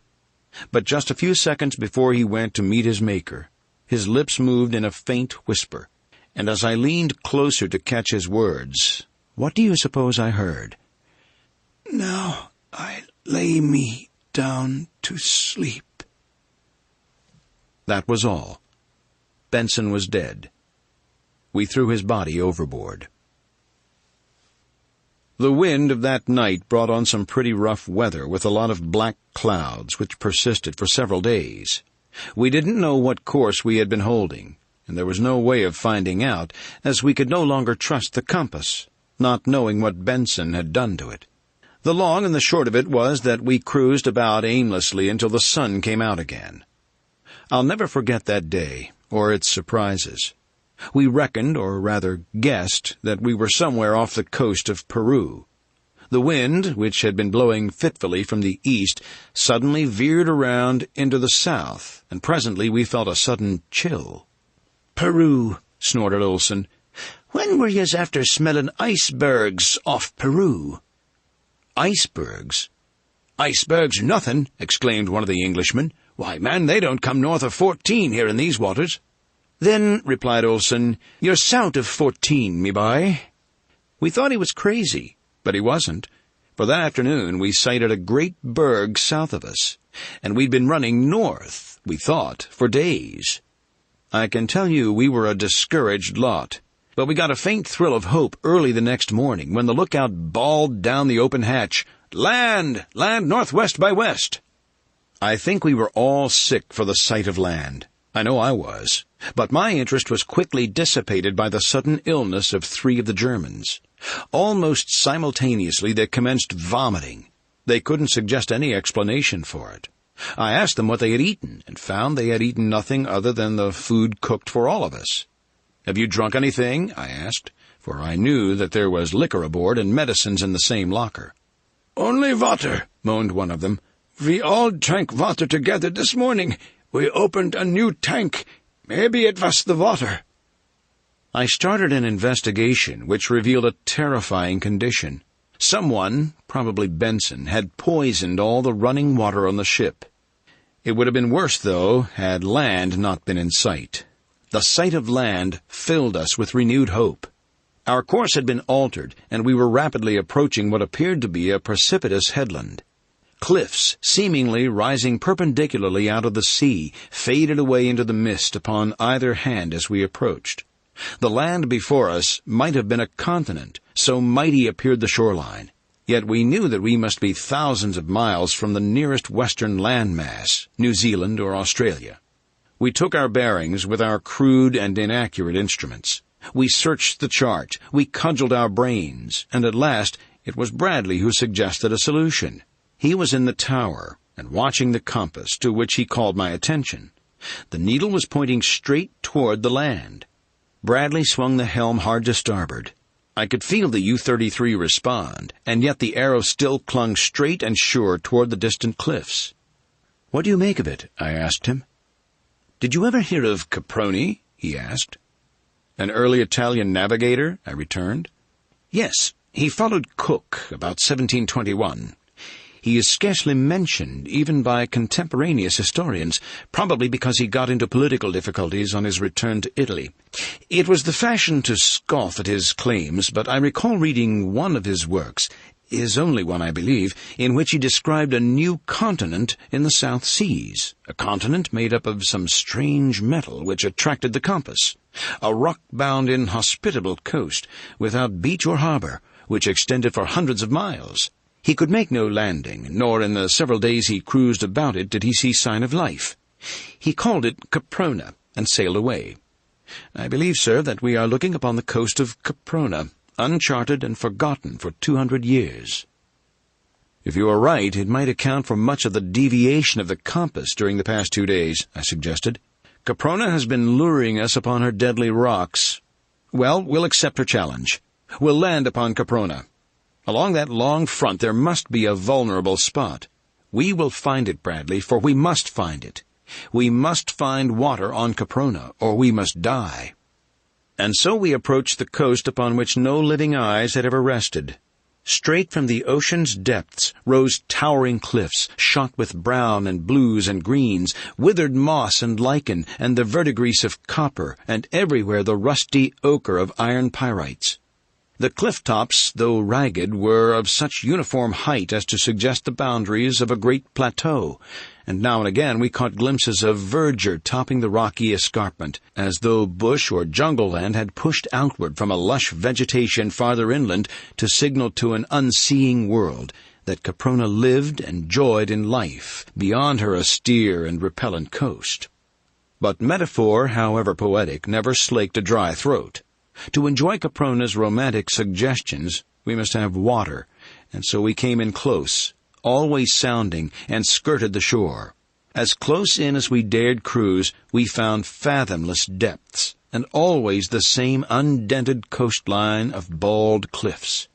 As darkness threatened, we drew away and lay well off the coast all night. We had not as yet really commenced to suffer for lack of water, but I knew that it would not be long before we did. And so at the first streak of dawn I moved in again and once more took up the hopeless survey of the forbidding coast. Toward noon we discovered a beach, the first we had seen. It was a narrow strip of sand at the base of a part of the cliff that seemed lower than any we had before scanned. At its foot, half buried in the sand, lay great boulders, mute evidence that in a bygone age some mighty natural force had crumpled Caprona's barrier at this point. It was Bradley who first called our attention to a strange object lying among the boulders above the surf. "Looks like a man," he said, and passed his glasses to me. I looked long and carefully, and could have sworn that the thing I saw was the sprawled figure of a human being. Miss LaRue was on deck with us. I turned and asked her to go below. Without a word, she did as I bade. Then I stripped, and as I did so, Nobbs looked questioningly at me. He had been wont at home to enter the surf with me, and evidently he had not forgotten it. "What are you going to do, sir?" asked Olson. "I'm going to see what that thing is on shore," I replied. "If it's a man, it may mean that Caprona is inhabited, or it may merely mean that some poor devils were shipwrecked here. I ought to be able to tell from the clothing which is more near the truth." "How about the sharks?" queried Olson. "Sure you ought to carry a knife." "Here you are, sir," cried one of the men. It was a long, slim blade he offered, one that I could carry between my teeth, and so I accepted it gladly.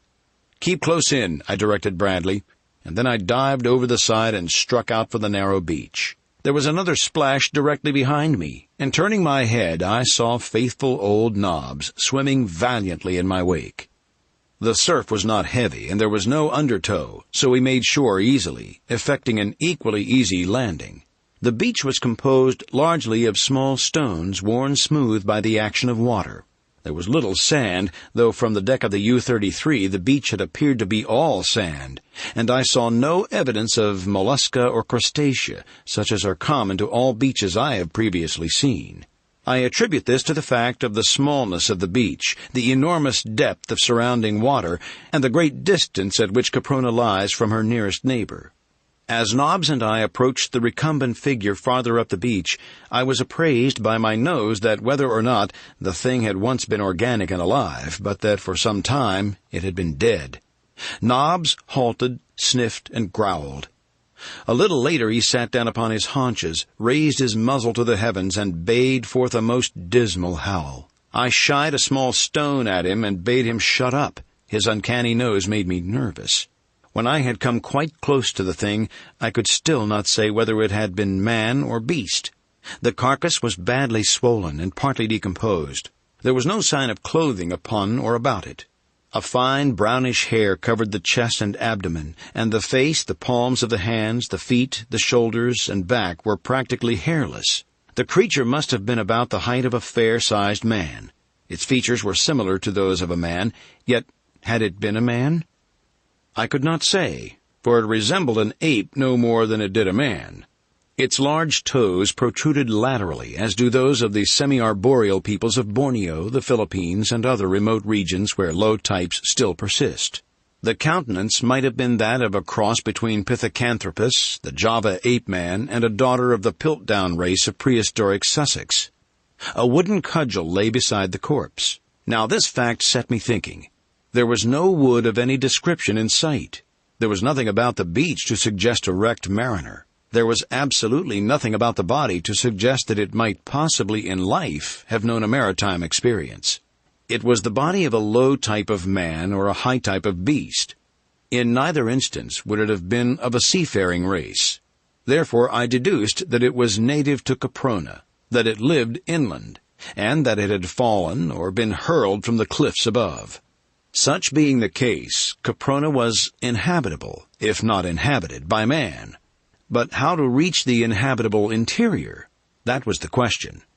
A closer view of the cliffs than had been afforded me from the deck of the U-33 only confirmed my conviction that no mortal man could scale those perpendicular heights. There was not a finger-hold, not a toe-hold upon them. I turned away baffled. Nobbs and I met with no sharks upon our return journey to the submarine. My report filled everyone with theories and speculations, and with renewed hope and determination. They all reasoned along the same lines that I had reasoned. The conclusions were obvious, but not the water. We were now thirstier than ever. The balance of that day we spent in continuing a minute and fruitless exploration of the monotonous coast. There was not another break in the frowning cliffs, not even another minute patch of pebbly beach. As the sun fell, so did our spirits. I had tried to make advances to the girl again, but she would have none of me, and so I was not only thirsty, but otherwise sad and downhearted. I was glad when the new day broke the hideous spell of a sleepless night. The morning's search brought us no shred of hope. Caprona was impregnable. That was the decision of all, yet we kept on. It must have been about 2 bells of the afternoon watch that Bradley called my attention to the branch of a tree with leaves upon it floating on the sea. "It may have been carried down to the ocean by a river," he suggested. "Yes," I replied, "it may have. It may have tumbled or been thrown off the top of one of those cliffs." Bradley's face fell. "I thought of that too," he replied, "but I wanted to believe the other." "Right you are," I cried. "We must believe the other until we prove it false. We can't afford to give up heart now, when we need heart most. The branch was carried down by a river, and we are going to find that river." I smote my open palm with a clenched fist to emphasize a determination unsupported by hope.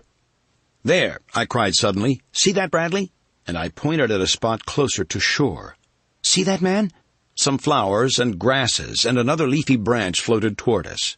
We both scanned the water and the coastline. Bradley evidently discovered something, or at least thought he had. He called down for a bucket and a rope, and when they were passed up to him, he lowered the former into the sea and drew it in, filled with water. Of this he took a taste, and straightening up, looked into my eyes with an expression of elation, as much as to say, "I told you so." "This water is warm," he announced, "and fresh." I grabbed the bucket and tasted its contents. The water was very warm, and it was fresh, but there was a most unpleasant taste to it. "Did you ever taste water from a stagnant pool full of tadpoles?" Bradley asked. "That's it," I exclaimed. "That's just the taste exactly, though I haven't experienced it since boyhood. But how can water from a floating stream taste thus? And what the dickens makes it so warm? It must be at least 70 or 80 Fahrenheit, possibly higher." "Yes," agreed Bradley, "I should say higher.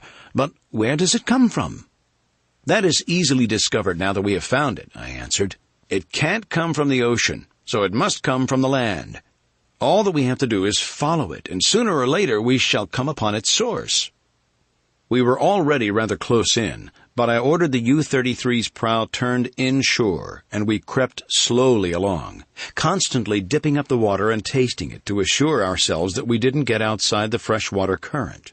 There was a very light offshore wind and scarcely any breakers, so that the approach to the shore was continued without finding bottom. Yet, though we were already quite close, we saw no indication of any indentation in the coast from which even a tiny brooklet might issue, and certainly no mouth of a large river such as this must necessarily be to freshen the ocean even 200 yards from shore. The tide was turning out, and this, together with the strong flow of the fresh-water current, would have prevented our going against the cliffs, even had we not been under power. As it was, we had to buck the combined forces in order to hold our position at all. We came up to within 25 feet of the sheer wall, which loomed high above us. There was no break in its forbidding face. As we watched the face of the waters and searched the cliff's high face, Olson suggested that the fresh water might come from a submarine geyser. This, he said, would account for its heat. But even as he spoke, a bush, covered thickly with leaves and flowers, bubbled to the surface and floated off astern. "Flowering shrubs don't thrive in the subterranean caverns from which geysers spring," suggested Bradley. Olson shook his head. "It beats me," he said. "I've got it," I exclaimed suddenly. "Look there." And I pointed at the base of the cliff ahead of us, which the receding tide was gradually exposing to our view. They all looked, and all saw what I had seen, the top of a dark opening in the rock, through which water was pouring out into the sea. "It's the subterranean channel of an inland river," I cried. "It flows through a land covered with vegetation, and therefore a land upon which the sun shines. No subterranean caverns produce any order of plant life even remotely resembling what we have seen disgorged by this river. Beyond those cliffs lie fertile lands and fresh water, perhaps game." "Yes, sir," said Olson, "behind the cliffs. You spoke a true word, sir. Behind." Bradley laughed, a rather sorry laugh, though. "You might as well call our attention to the fact, sir," he said, "that science has indicated that there is fresh water and vegetation on Mars." "Not at all," I rejoined. "A U-boat isn't constructed to navigate space, but it is designed to travel below the surface of the water. You'd be after sailing into that blank pocket? Asked Olson. I would, Olson, I replied. We haven't one chance for life in 100,000 if we don't find food and water upon Caprona. This water coming out of the cliff is not salt, but neither is it fit to drink, though each of us has drunk. It is fair to assume that inland the river is fed by pure streams, that there are fruits and herbs and game. Shall we lie out here and die of thirst and starvation with a land of plenty possibly only a few hundred yards away? We have the means for navigating a subterranean river. Are we too cowardly to utilize this means? Be after going to it, said Olson. I'm willing to see it through, agreed Bradley. Then under the bottom with the best of luck and give 'em hell, cried a young fellow who had been in the trenches. To the diving stations, I commanded, and in less than a minute the deck was deserted, the conning tower covers had slammed to, and the U-33 was submerging, possibly for the last time. I know that I had this feeling, and I think that most of the others did. As we went down, I sat in the tower with the searchlight projecting its seemingly feeble rays ahead. We submerged very slowly, and without headway more than sufficient to keep her nose in the right direction, and as we went down, I saw outlined ahead of us the black opening in the great cliff.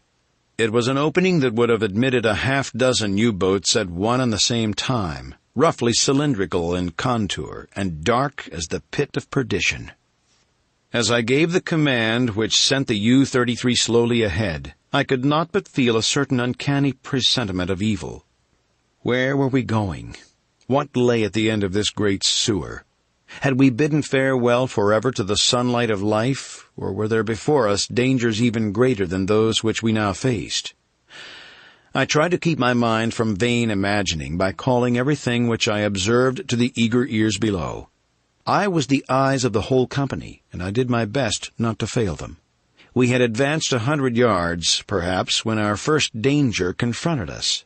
Just ahead was a sharp, right-angled turn in the tunnel.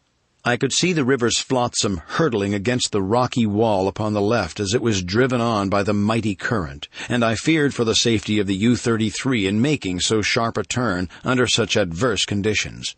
But there was nothing for it but to try. I didn't warn my fellows of the danger. It could have but caused them useless apprehension, for if we were to be smashed against the rocky wall, no power on earth could avert the quick end that would come to us. I gave the command full speed ahead and went charging toward the menace. I was forced to approach the dangerous left-hand wall in order to make the turn, and I depended upon the power of the motors to carry us through the surging waters in safety. Well, we made it. But it was a narrow squeak. As we swung around, the full force of the current caught us and drove the stern against the rocks. There was a thud which sent a tremor through the whole craft, and then a moment of nasty grinding as the steel hull scraped the rock wall. I expected momentarily the inrush of waters that would seal our doom. But presently from below came the welcome word that all was well. In another 50 yards there was a second turn, this time toward the left. But it was more of a gentle curve, and we took it without trouble. After that it was plain sailing, though as far as I could know there might be most anything ahead of us, and my nerves strained to the snapping point every instant. After the second turn, the channel ran comparatively straight for between 150 and 200 yards. The waters grew suddenly lighter, and my spirits rose accordingly. I shouted down to those below that I saw daylight ahead, and a great shout of thanksgiving reverberated through the ship. A moment later we emerged into sunlit water, and immediately I raised the periscope and looked about me upon the strangest landscape I had ever seen. We were in the middle of a broad and now sluggish river, the banks of which were lined by giant arboraceous ferns, raising their mighty fronds 50, 100, 200 feet into the quiet air. Close by us, something rose to the surface of the river and dashed at the periscope. I had a vision of wide, distended jaws, and then all was blotted out. A shiver ran down into the tower as the thing closed upon the periscope. A moment later it was gone, and I could see again. Above the trees there soared into my vision a huge thing on bat-like wings, a creature large as a large whale, but fashioned more after the order of a lizard. Then, again, something charged the periscope and blotted out the mirror. I will confess that I was almost gasping for breath as I gave the commands to emerge. Into what sort of strange land had fate guided us? The instant the deck was awash, I opened the conning tower hatch and stepped out. In another minute, the deck hatch lifted, and those who were not on duty below streamed up the ladder, Olson bringing Nobbs under one arm. For several minutes, no one spoke. I think they must each have been as overcome by awe as was I.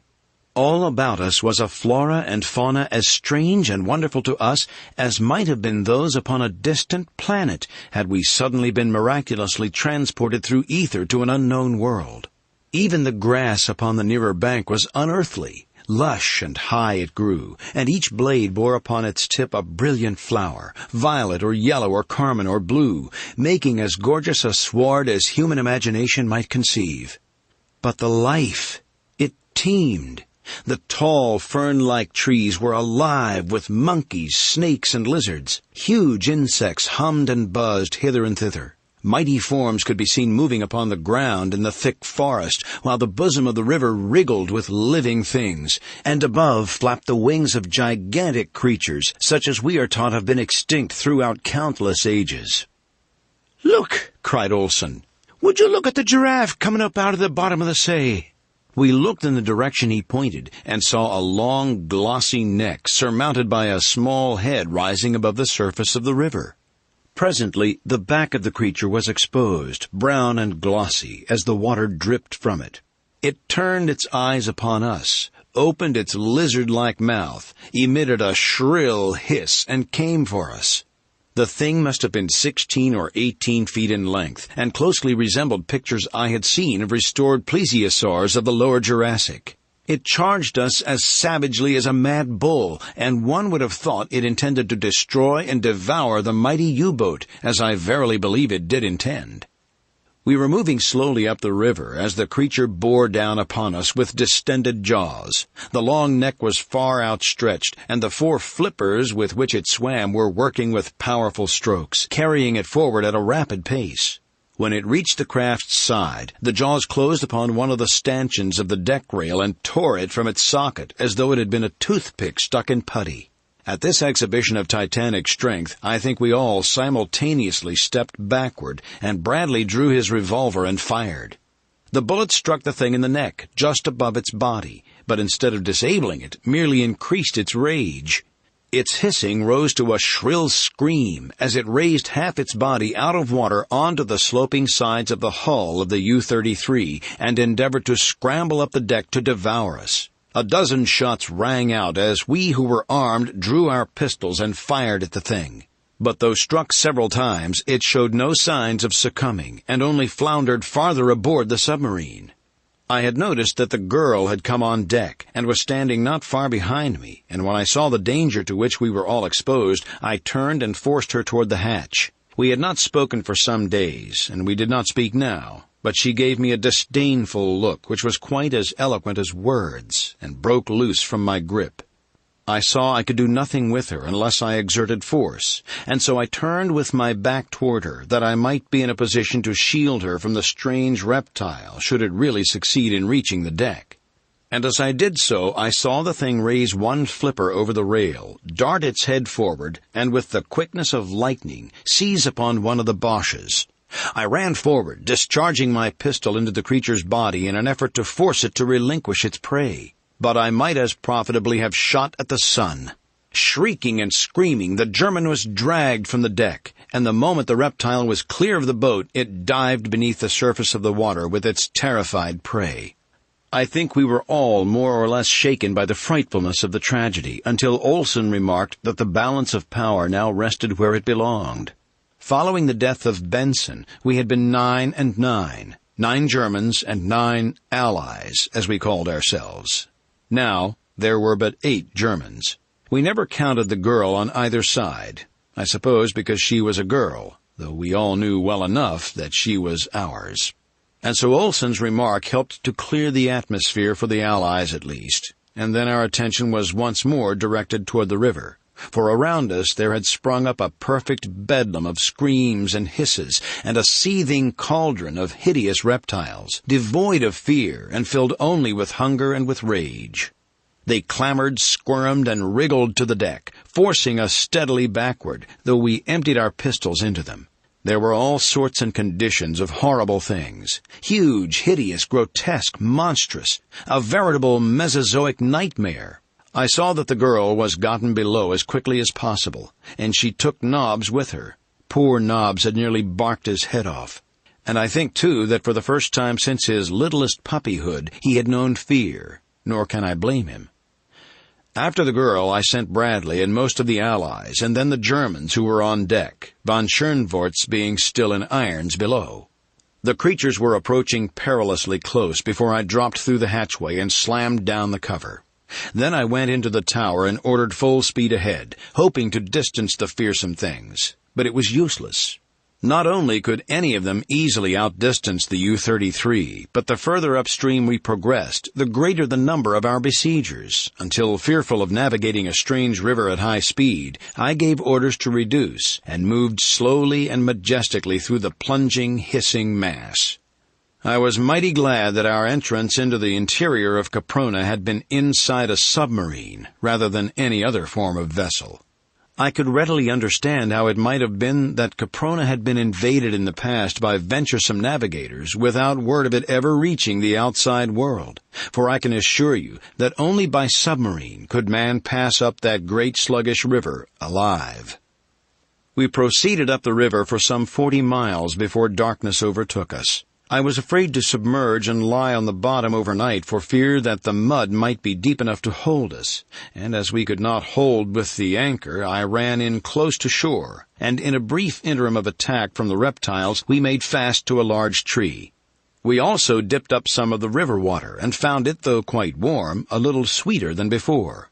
We had food enough, and with the water we were all quite refreshed, but we missed fresh meat.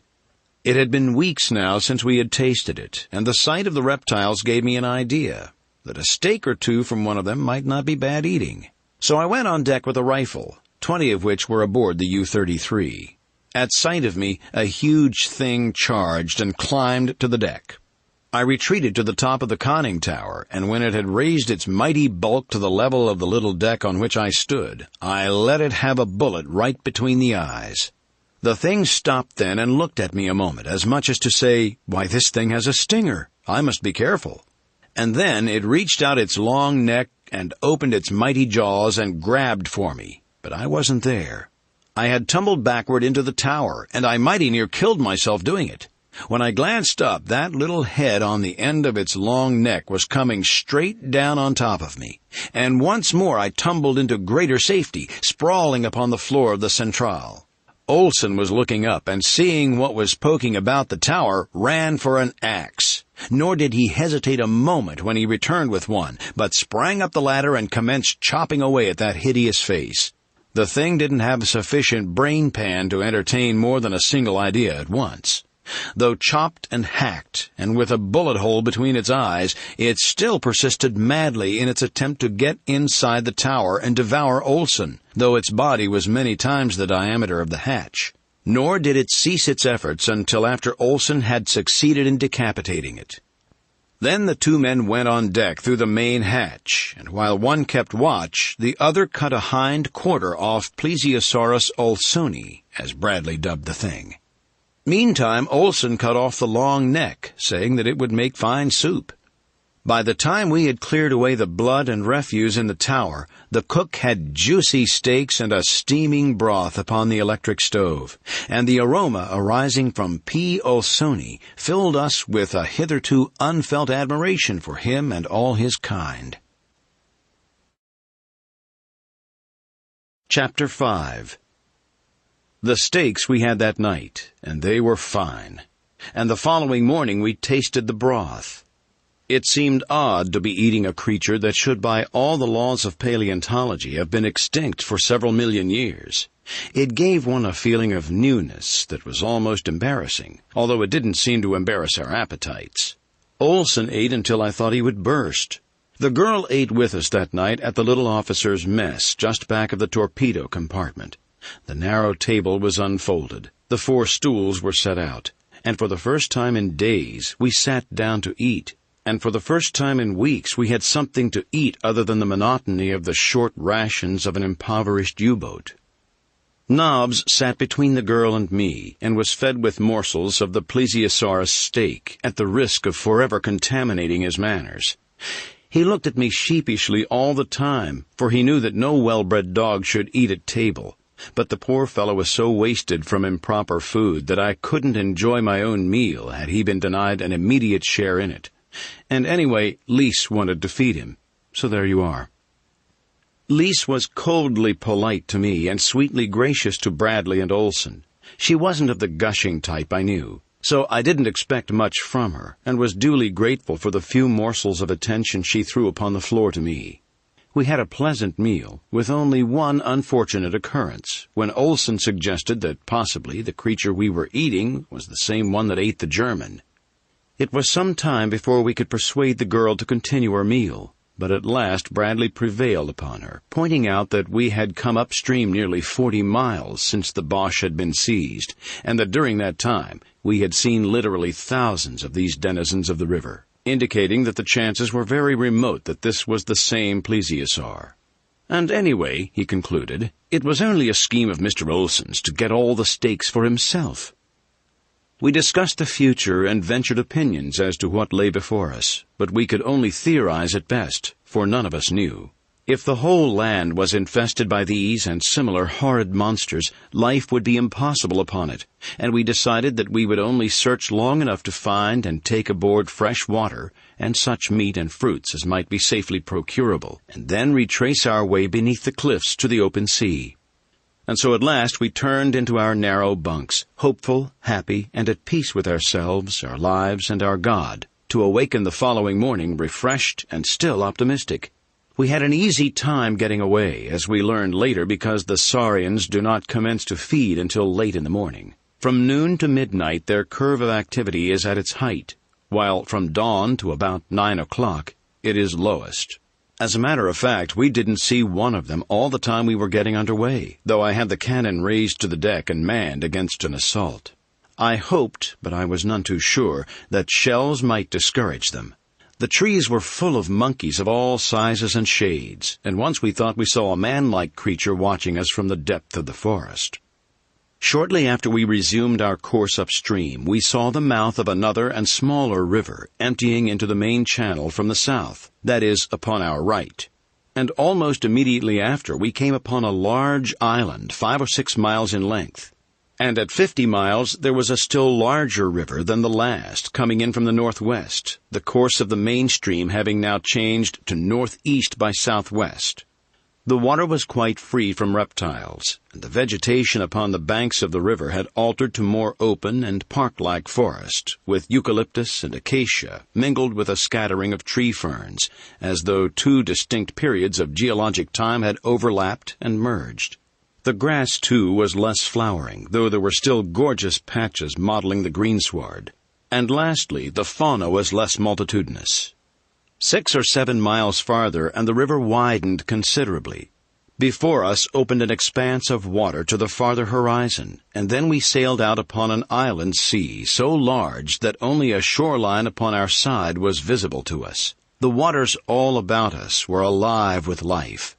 There were still a few reptiles, but there were fish by the thousands, by the millions. The water of the inland sea was very warm, almost hot, and the atmosphere was hot and heavy above it. It seemed strange that beyond the buttressed walls of Caprona, icebergs floated and the south wind was biting, for only a gentle breeze moved across the face of these living waters, and that was damp and warm. Gradually we commenced to divest ourselves of our clothing, retaining only sufficient for modesty. But the sun was not hot. It was more the heat of a steam room than of an oven. We coasted up the shore of the lake in a northwesterly direction, sounding all the time. We found the lake deep, and the bottom rocky and steeply shelving toward the center, and once, when I moved straight out from shore to take other soundings, we could find no bottom whatsoever. In open spaces along the shore we caught occasional glimpses of the distant cliffs, and here they appeared only a trifle less precipitous than those which bound Caprona on the seaward side. My theory is that in a far distant era, Caprona was a mighty mountain. Perhaps the world's mightiest volcanic action blew off the entire crest, blew thousands of feet of the mountain upward and outward, and onto the surrounding continent, leaving a great crater. And then, possibly, the continent sank, as ancient continents have been known to do, leaving only the summit of Caprona above the sea. The encircling walls, the central lake, the hot springs which feed the lake, all point to a conclusion, and the fauna and the flora bear indisputable evidence that Caprona was once part of some great landmass. As we cruised up along the coast, the landscape continued a more or less open forest, with here and there a small plain where we saw animals grazing. With my glass, I could make out a species of large red deer, some antelope, and what appeared to be a species of horse. And once I saw the shaggy form of what might have been a monstrous bison. Here was game aplenty. There seemed little danger of starving upon Caprona. The game, however, seemed wary, for the instant the animals discovered us, they threw up their heads and tails and went cavorting off, those farther inland following the example of the others, until all were lost in the mazes of the distant forest. Only the great shaggy ox stood his ground. With lowered head he watched us until we passed, and then continued feeding. About 20 miles up the coast from the mouth of the river, we encountered low cliffs of sandstone, broken and tortured evidence of the great upheaval which had torn Caprona asunder in the past, intermingling upon a common level the rock formations of widely separated eras, fusing some and leaving others untouched. We ran along beside them for a matter of 10 miles, arriving off a broad cleft which led into what appeared to be another lake. As we were in search of pure water, we did not wish to overlook any portion of the coast, and so after sounding and finding that we had ample depth, I ran the U-33 between headlands into as pretty a landlocked harbor as sailormen could care to see, with good water right up to within a few yards of the shore. As we cruised slowly along, 2 of the Boches again saw what they believed to be a man or man-like creature watching us from a fringe of trees 100 yards inland, and shortly after we discovered the mouth of a small stream emptying into the bay. It was the first stream we had found since leaving the river, and I at once made preparations to test its water. To land, it would be necessary to run the U-33 close into the shore, at least as close as we could, for even these waters were infested, though not so thickly, by savage reptiles. I ordered sufficient water let into the diving tanks to lower us about a foot, and then I ran the bow slowly toward the shore, confident that should we run aground, we still had sufficient lifting force to free us when the water should be pumped out of the tanks. But the bow nosed its way gently into the reeds and touched the shore with the keel still clear. My men were all armed now with both rifles and pistols, each having plenty of ammunition. I ordered one of the Germans ashore with a line, and sent 2 of my own men to guard him, for from what little we had seen of Caprona, or Caspak as we learned later to call the interior, we realized that any instant some new and terrible danger might confront us. The line was made fast to a small tree, and at the same time I had the stern anchor dropped. As soon as the Boche and his guard were aboard again, I called all hands on deck, including von Schönvorts, and there I explained to them that the time had come for us to enter into some sort of an agreement among ourselves that would relieve us of the annoyance and embarrassment of being divided into 2 antagonistic parts, prisoners and captors. I told them that it was obvious our very existence depended upon our unity of action, that we were to all intent and purpose entering a new world as far from the seat and causes of our own world war as if millions of miles of space and eons of time separated us from our past lives and habitations. There is no reason why we should carry our racial and political hatreds into Caprona, I insisted. The Germans among us might kill all the English, or the English might kill the last German, without affecting in the slightest degree either the outcome of even the smallest skirmish upon the Western Front, or the opinion of a single individual in any belligerent or neutral country. I therefore put the issue squarely to you all. Shall we bury our animosities and work together with and for one another while we remain upon Caprona? Or must we continue thus divided and but half-armed, possibly until death has claimed the last of us? And let me tell you, if you have not already realized it, the chances are 1,000 to 1 that not one of us ever will see the outside world again. We are safe now in the matter of food and water. We could provision the U-33 for a long cruise, but we are practically out of fuel, and without fuel we cannot hope to reach the ocean, as only a submarine can pass through the barrier cliffs. What is your answer?" I turned toward von Schoenvorts. He eyed me in that disagreeable way of his and demanded to know, in case they accepted my suggestion, what their status would be in the event of our finding a way to escape with the U-33. I replied that I felt that if we had all worked loyally together, we should leave Caprona upon a common footing, and to that end I suggested that should the remote possibility of our escape in the submarine develop into reality, we should then immediately make for the nearest neutral port and give ourselves into the hands of the authorities. To my surprise, he agreed that this was fair, and told me that they would accept my conditions, and that I could depend upon their loyalty to the common cause. I thanked him and then addressed each of his men individually, and each gave me his word that he would abide by all that I had outlined. It was further understood that we were to act as a military organization under military rules and discipline, I as commander, with Bradley as my first lieutenant and Olsen as my second, in command of the Englishmen, while von Schoenvorts was to act as an additional second lieutenant and have charge of his own men. The four of us were to constitute a military court, under which men might be tried and sentenced to punishment for infraction of military rules and discipline, even to the passing of the death sentence. I then had arms and ammunition issued to the Germans, and leaving Bradley and 5 men to guard the U-33, the balance of us went ashore. The first thing we did was to taste the water of the little stream, which, to our delight, we found sweet, pure, and cold. This stream was entirely free from dangerous reptiles because, as I later discovered, they became immediately dormant when subjected to a much lower temperature than 70 degrees Fahrenheit. They dislike cold water and keep as far away from it as possible. There were countless brook trout here and deep holes that invited us to bathe.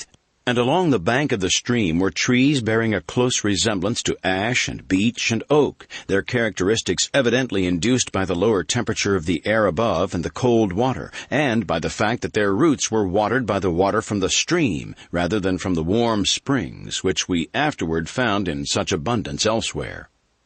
Our first concern was to fill the water tanks of the U-33 with fresh water, and that having been accomplished, we set out to hunt for game and explore inland for a short distance.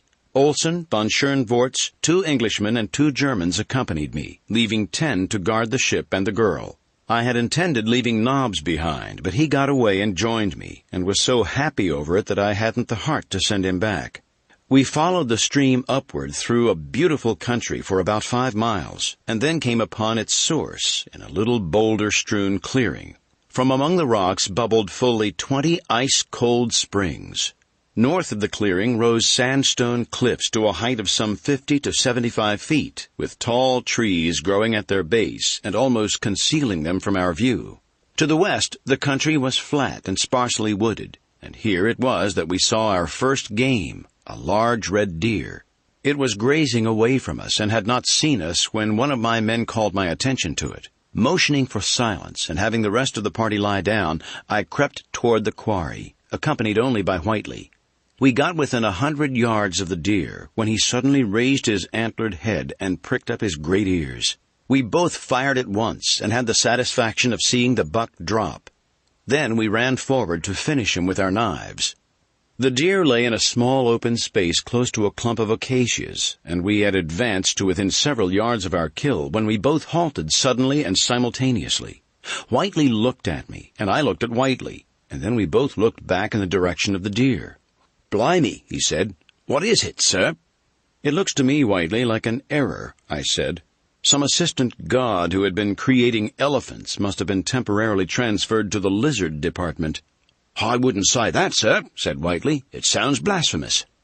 "It is more blasphemous than that thing which is swiping our meat," I replied, for whatever the thing was, it had leaped upon our deer and was devouring it in great mouthfuls, which it swallowed without mastication. The creature appeared to be a great lizard at least 10 feet high, with a huge, powerful tail as long as its torso, mighty hind legs, and short forelegs. When it had advanced from the wood, it hopped much after the fashion of a kangaroo, using its hind feet and tail to propel it, and when it stood erect, it sat upon its tail. Its head was long and thick, with a blunt muzzle, and the opening of the jaws ran back to a point behind the eyes, and the jaws were armed with long, sharp teeth.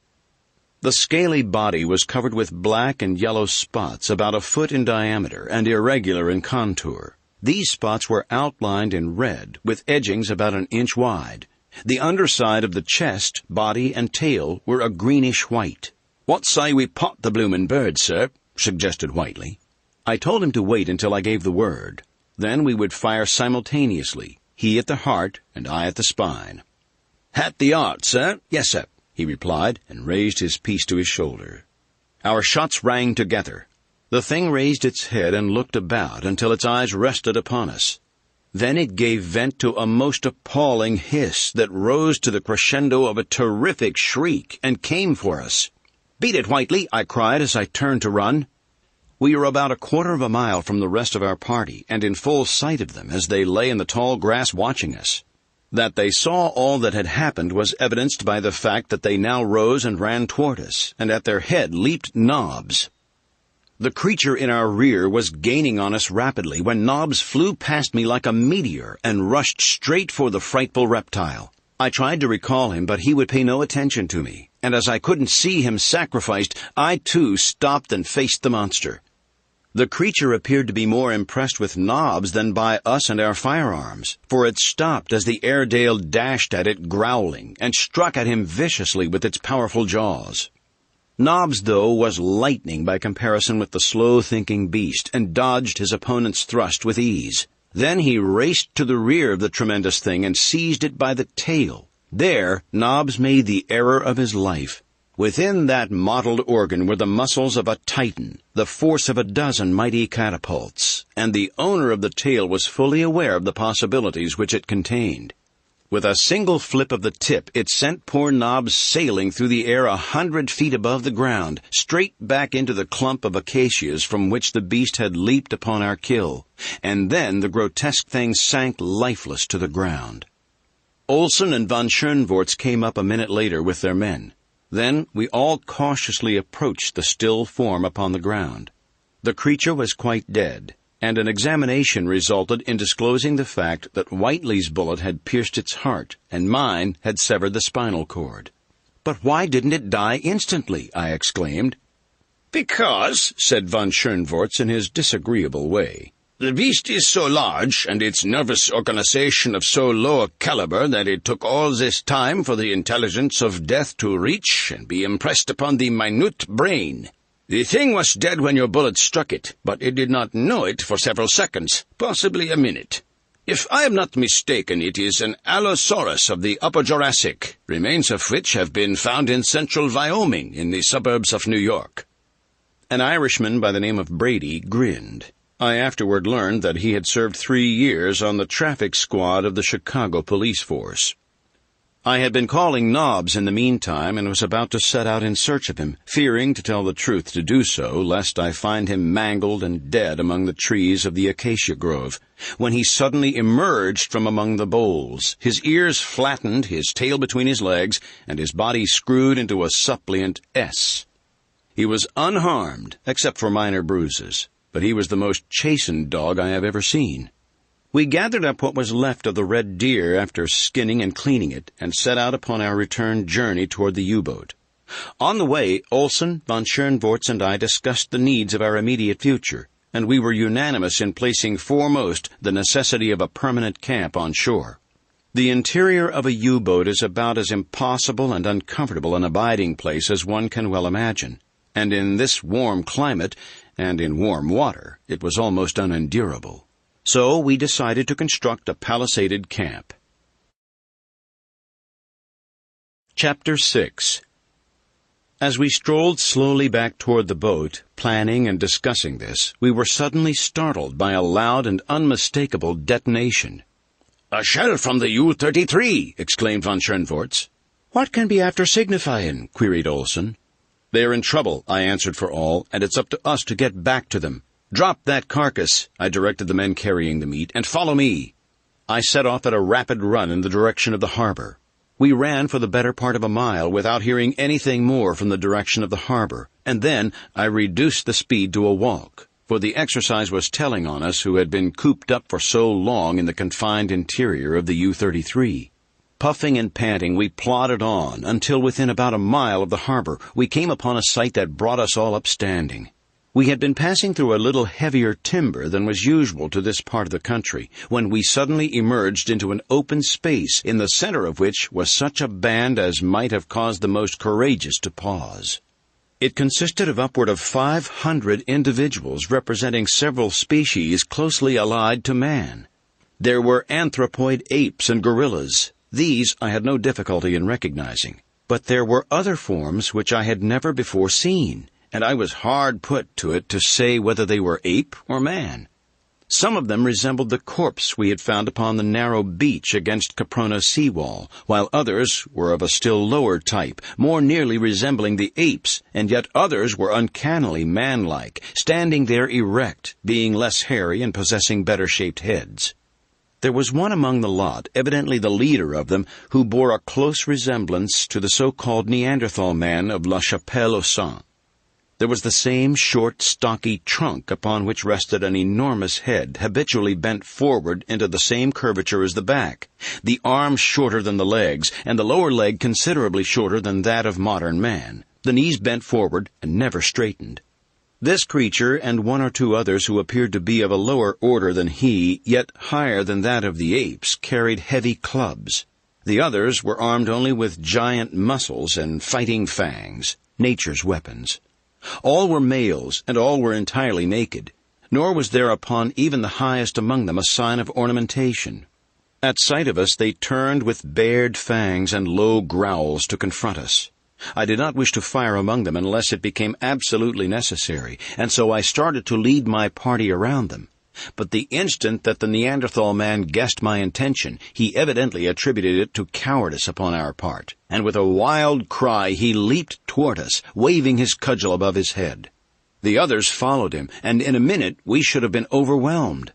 I gave the order to fire, and at the first volley 6 of them went down, including the Neanderthal man.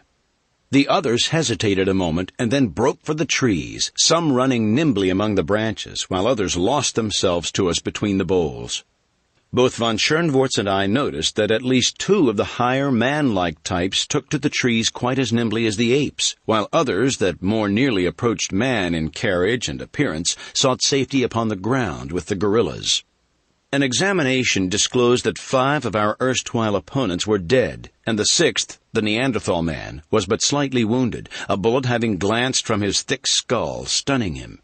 We decided to take him with us to camp, and by means of belts we managed to secure his hands behind his back and place a leash around his neck before he regained consciousness. We then retraced our steps for our meat, being convinced by our own experience that those aboard the U-33 had been able to frighten off this party with a single shell, but when we came to where we had left the deer, it had disappeared. On the return journey, Whiteley and I preceded the rest of the party by about 100 yards in the hope of getting another shot at something edible, for we were all greatly disgusted and disappointed by the loss of our venison. Whiteley and I advanced very cautiously, and not having the whole party with us, we fared better than on the journey out, bagging 2 large antelope not a half-mile from the harbor.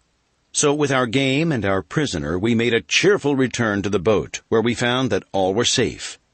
On the shore, a little north of where we lay, there were the corpses of 20 of the wild creatures who had attacked Bradley and his party in our absence, and the rest of whom we had met and scattered a few minutes later. We felt that we had taught these wild ape men a lesson, and that because of it we would be safer in the future, at least safer from them. But we decided not to abate our carefulness one whit, feeling that this new world was filled with terrors still unknown to us. Nor were we wrong. The following morning we commenced work upon our camp, Bradley, Olson, von Schoenvorts, Miss LaRue, and I having sat up half the night discussing the matter and drawing plans. We set the men at work felling trees, selecting for the purpose jarrah, a hard, weather-resisting timber which grew in profusion nearby. Half the men labored while the other half stood guard, alternating each hour with an hour off at noon. Olson directed this work. Bradley, von Schoenvorts, and I, with Miss LaRue's help, staked out the various buildings and the outer wall. And we were all tired, for after the buildings had been staked out, we all fell in and helped with the logging, all but von Schoenvorts. He, being a Prussian and a gentleman, couldn't stoop to such menial labor in the presence of his men, and I didn't see fit to ask it of him, as the work was purely voluntary upon our part. He spent the afternoon shaping a swagger stick from the branch of Jarrah and talking with Miss LaRue, who had sufficiently unbent toward him to notice his existence. We saw nothing of the wild men of the previous day, and only once were we menaced by any of the strange denizens of Caprona, when some frightful nightmare of the sky swooped down upon us, only to be driven off by a fusillade of bullets. The thing appeared to be some variety of pterodactyl, and what with its enormous size and ferocious aspect was most awe-inspiring. There was another incident, too, which, to me at least, was far more unpleasant than the sudden onslaught of the prehistoric reptile. Two of the men, both Germans, were stripping a felled tree of its branches. Von Schoenvorts had completed his swagger stick, and he and I were passing close to where the two worked. One of them threw to his rear a small branch that he had just chopped off, and as misfortune would have it, it struck von Schoenvorts across the face. It couldn't have hurt him, for it didn't leave a mark, but he flew into a terrific rage, shouting, "Attention!" in a loud voice. The sailor immediately straightened up, faced his officer, clicked his heels together, and saluted. "Pig!" roared the Baron, and struck the fellow across the face, breaking his nose. I grabbed von Schoenvorts' arm and jerked him away before he could strike again, if such had been his intention, and then he raised his little stick to strike me. But before it descended, the muzzle of my pistol was against his belly, and he must have seen in my eyes that nothing would suit me better than an excuse to pull the trigger. Like all his kind and all other bullies, von Schoenvorts was a coward at heart, and so he dropped his hand to his side and started to turn away. But I pulled him back, and there before his men I told him that such a thing must never again occur, that no man was to be struck or otherwise punished, other than in due process of the laws that we had made and the court that we had established. All that time the sailor stood rigidly at attention, nor could I tell from his expression whether he most resented the blow his officer had struck him or my interference in the gospel of the Kaiser breed. Nor did he move until I said to him, "Plesser, you may return to your quarters and dress your wound." Then he saluted and marched stiffly off toward the U-33. Just before dusk we moved out into the bay 100 yards from shore and dropped anchor, for I felt that we should be safer there than elsewhere. I also detailed men to stand watch during the night and appointed Olson officer of the watch for the entire night, telling him to bring his blankets on deck and get what rest he could. At dinner, we tasted our first roast Caprona antelope, and we had a mess of greens that the cook had found growing along the stream. All during the meal, von Schoenvorts was silent and surly. After dinner, we all went on deck and watched the unfamiliar scenes of a Capronian night, that is, all but von Schoenvorts. There was less to see than to hear. From the great inland lake behind us came the hissing and the screaming of countless saurians. Above us we heard the flap of giant wings, while from the shore rose the multitudinous voices of a tropical jungle, of a warm, damp atmosphere such as must have enveloped the entire earth during the Paleozoic and Mesozoic eras. But here were intermingled the voices of later eras, the scream of the panther, the roar of the lion, the baying of wolves, and a thunderous growling which we could attribute to nothing earthly, but which one day we were to connect with the most fearsome of ancient creatures. One by one the others went to their rooms, until the girl and I were left alone together, for I had permitted the watch to go below for a few minutes, knowing that I would be on deck. Miss LaRue was very quiet, though she replied graciously enough to whatever I had to say that required reply. I asked her if she did not feel well. "Yes," she said, "but I am depressed by the awfulness of it all. I feel of so little consequence, so small and helpless in the face of all these myriad manifestations of life, stripped to the bone of its savagery and brutality.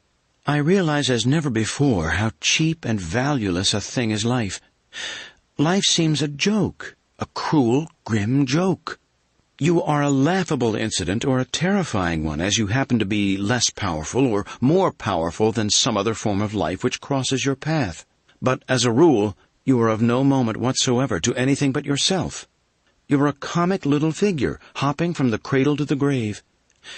Yes, that is our trouble. We take ourselves too seriously. But Caprona should be a sure cure for that." She paused and laughed. "You have evolved a beautiful philosophy," I said. "It fills such a longing in the human breast. It is full, it is satisfying, it is ennobling.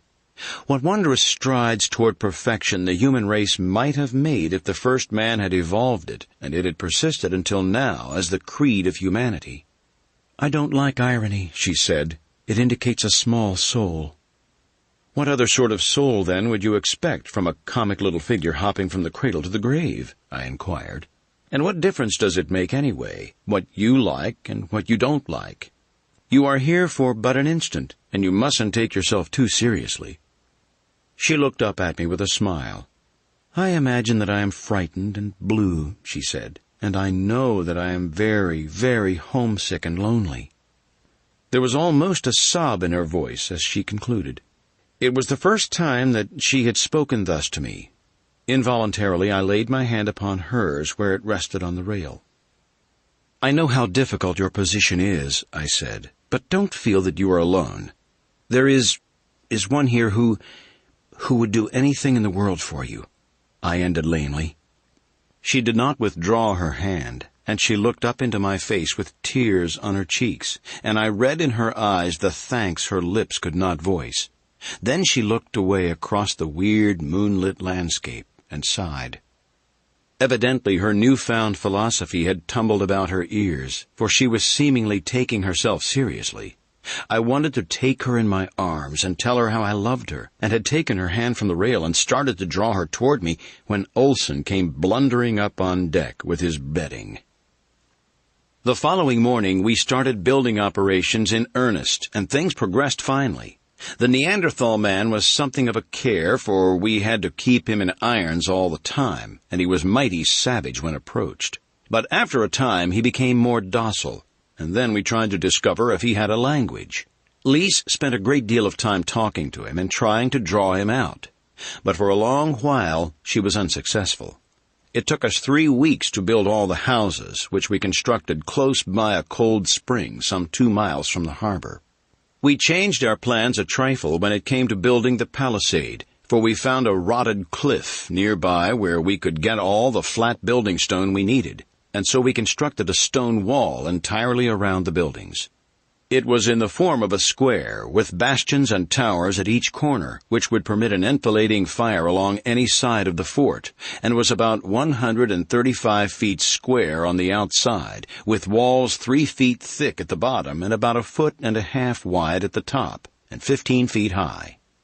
It took a long time to build that wall, and we all turned in and helped, except von Schoenvorts, who, by the way, had not spoken to me except in the line of official business since our encounter, a condition of armed neutrality which suited me to a T.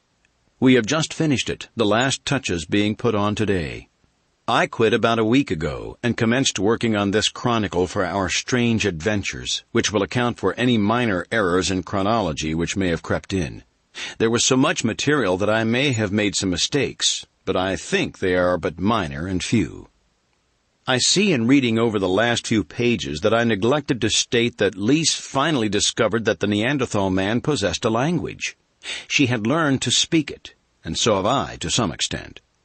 It was he, his name he says is Am, or Am, who told us that this country is called Caspak. When we asked him how far it extended, he waved both arms about his head in an all-including gesture which took in, apparently, the entire universe. He is more tractable now, and we are going to release him, for he has assured us that he will not permit his fellows to harm us. He calls us Galus, and says that in a short time he will be a Galu. It is not quite clear to us what he means. He says that there are many Galus north of us, and that as soon as he becomes one, he will go and live with them.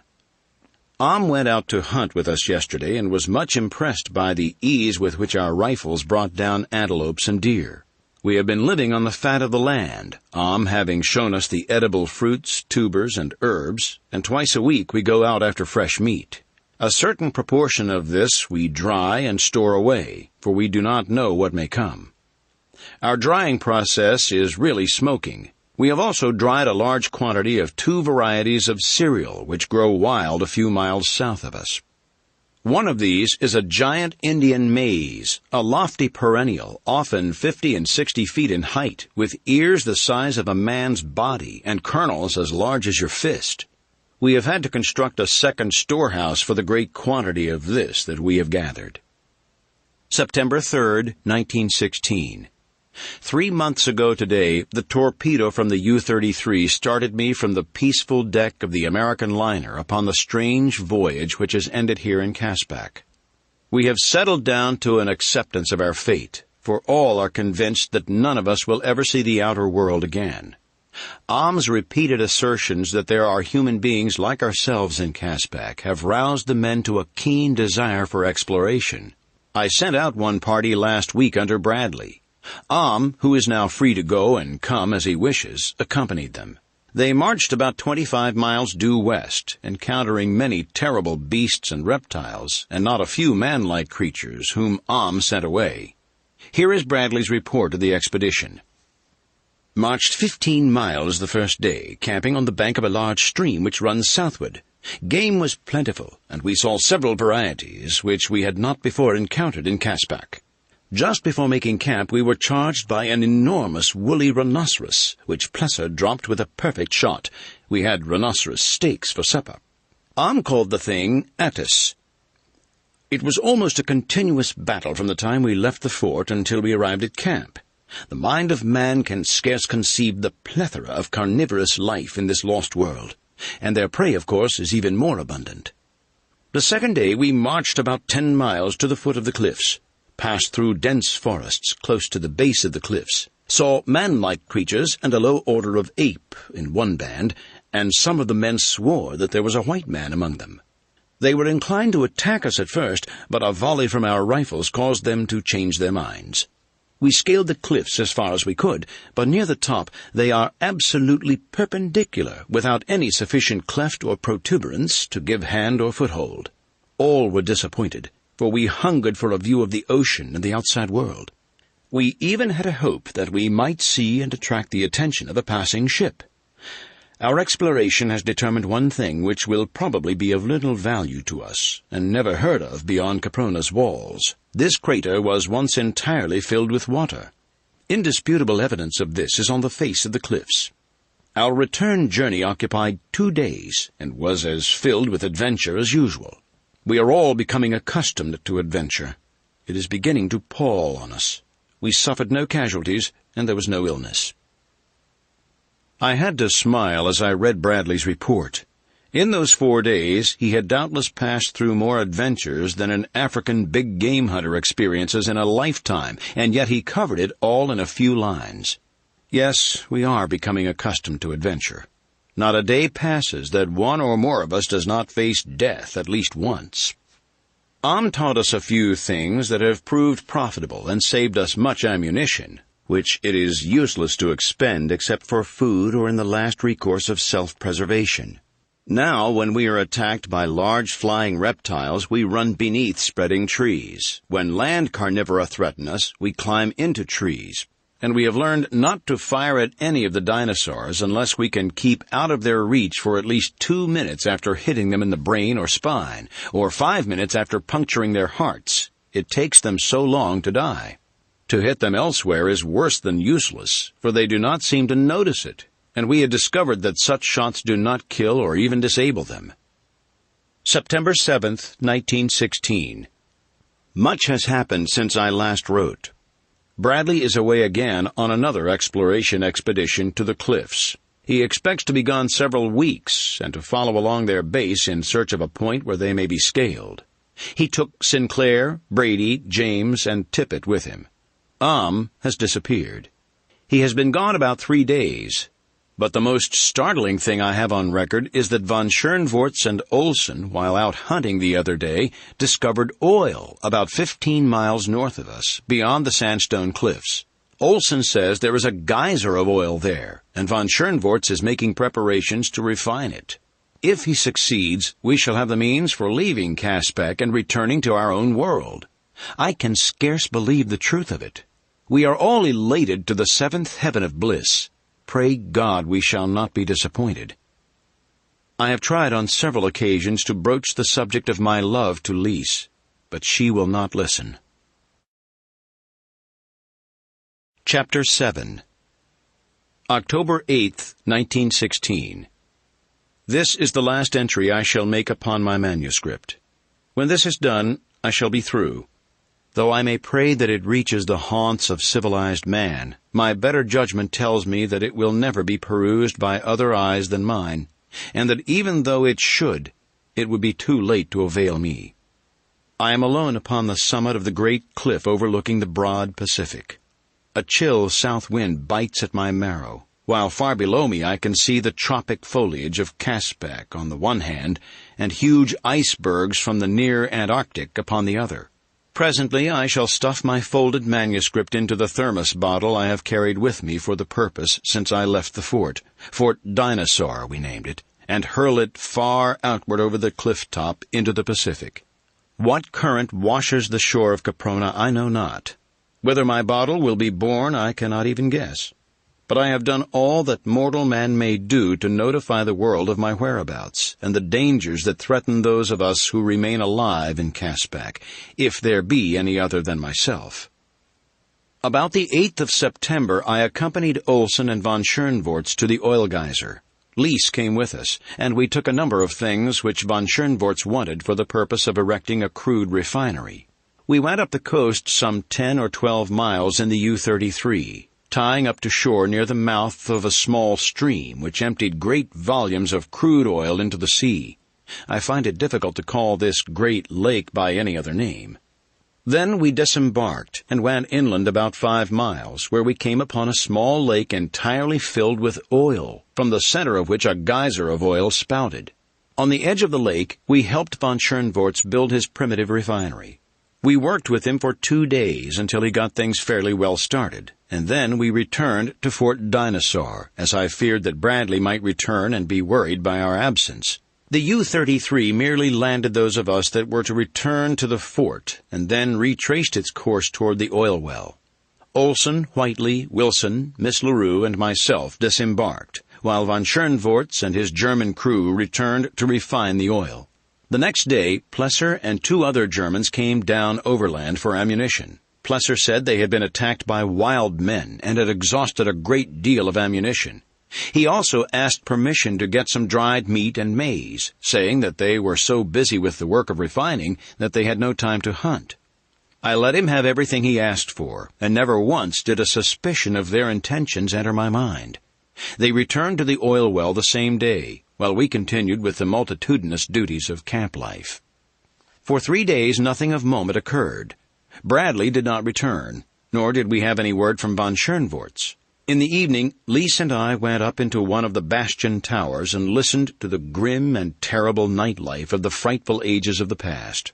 Once a saber-tooth screamed almost beneath us, and the girl shrank close against me.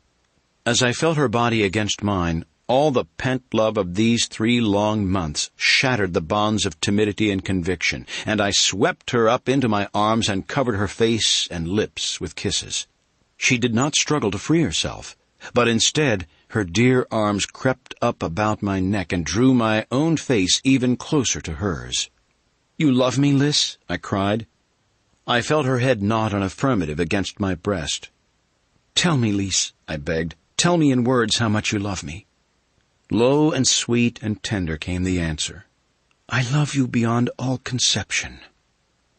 My heart filled with rapture then, and it fills now as it has each of the countless times I have recalled those dear words, as it shall fill always until death has claimed me. I may never see her again. She may not know how I love her. She may question, she may doubt, but always true and steady and warm with the fires of love, my heart beats for the girl who said that night, "I love you beyond all conception."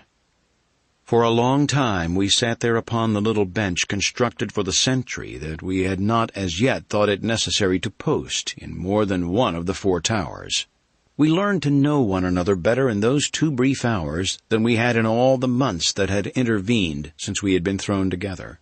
She told me that she had loved me from the first, and that she never had loved von Schoenvorts, their engagement having been arranged by her aunt for social reasons. That was the happiest evening of my life, nor ever do I expect to experience its like. But at last, as is the way of happiness, it terminated. We descended to the compound, and I walked with Lise to the door of her quarters. There again she kissed me and bade me good night, and then she went in and closed the door. I went to my own room, and there I sat by the light of one of the crude candles we had made from the tallow of the beasts we had killed, and lived over the events of the evening. At last I turned in and fell asleep, dreaming happy dreams and planning for the future, for even in savage Caspak I was bound to make my girl safe and happy. It was daylight when I awoke. Wilson, who was acting as cook, was up and astir at his duties in the cookhouse. The others slept, but I arose and, followed by Nobbs, went down to the stream for a plunge. As was our custom, I went armed with both rifle and revolver.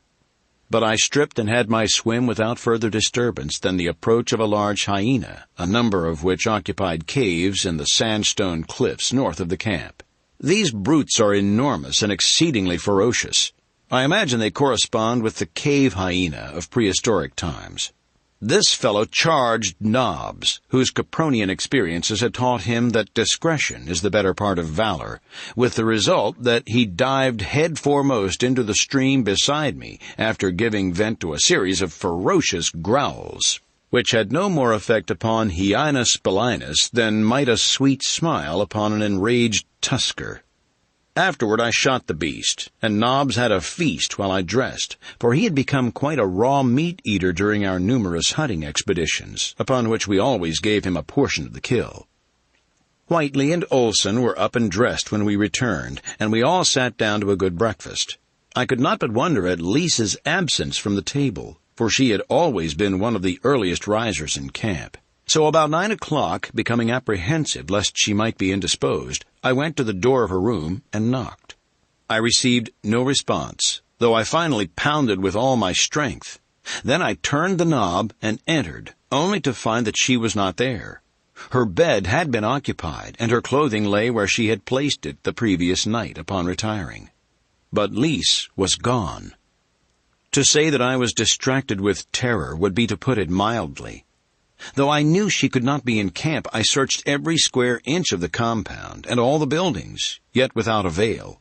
It was Whiteley who discovered the first clue, a huge human-like footprint in the soft earth beside the spring, and indications of a struggle in the mud. Then I found a tiny handkerchief close to the outer wall. Lise had been stolen. It was all too plain. Some hideous member of the ape-man tribe had entered the fort and carried her off.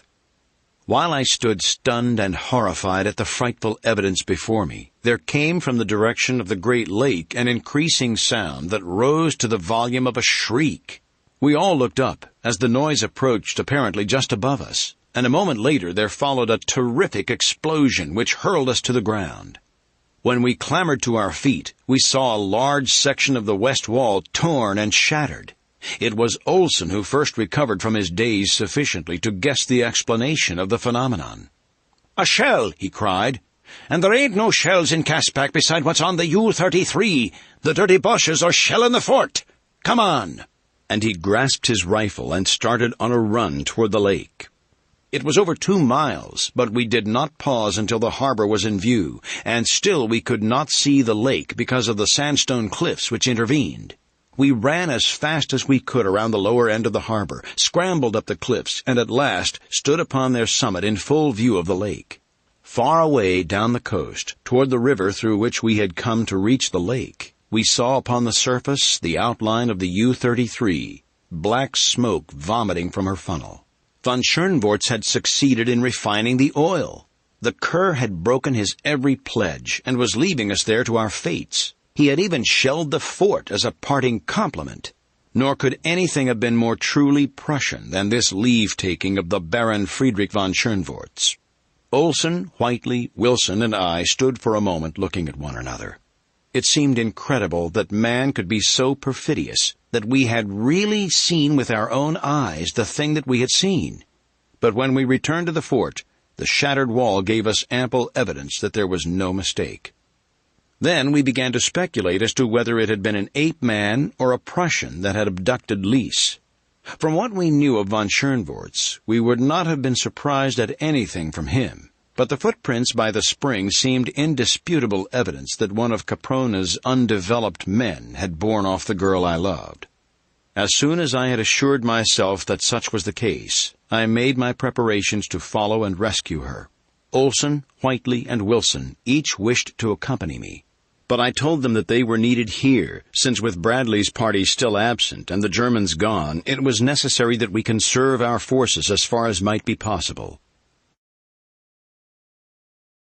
Chapter 8.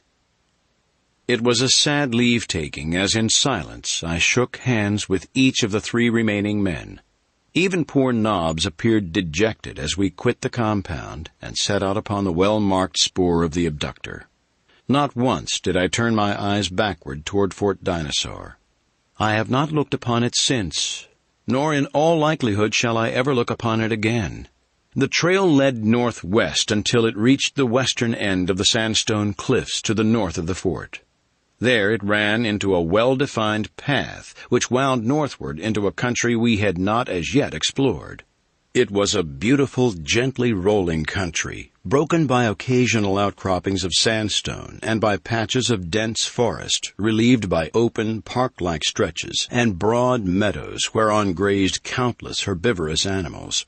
Red deer, aurochs, an infinite variety of antelope, and at least 3 distinct species of horse, the latter ranging in size from a creature about as large as Nobbs to a magnificent animal 14 to 16 hands high. These creatures fed together in perfect amity, nor did they show any great indications of terror when Nobbs and I approached. They moved out of our way and kept their eyes upon us until we had passed. Then they resumed their feeding. The path led straight across the clearing into another forest, lying upon the verge of which I saw a bit of white.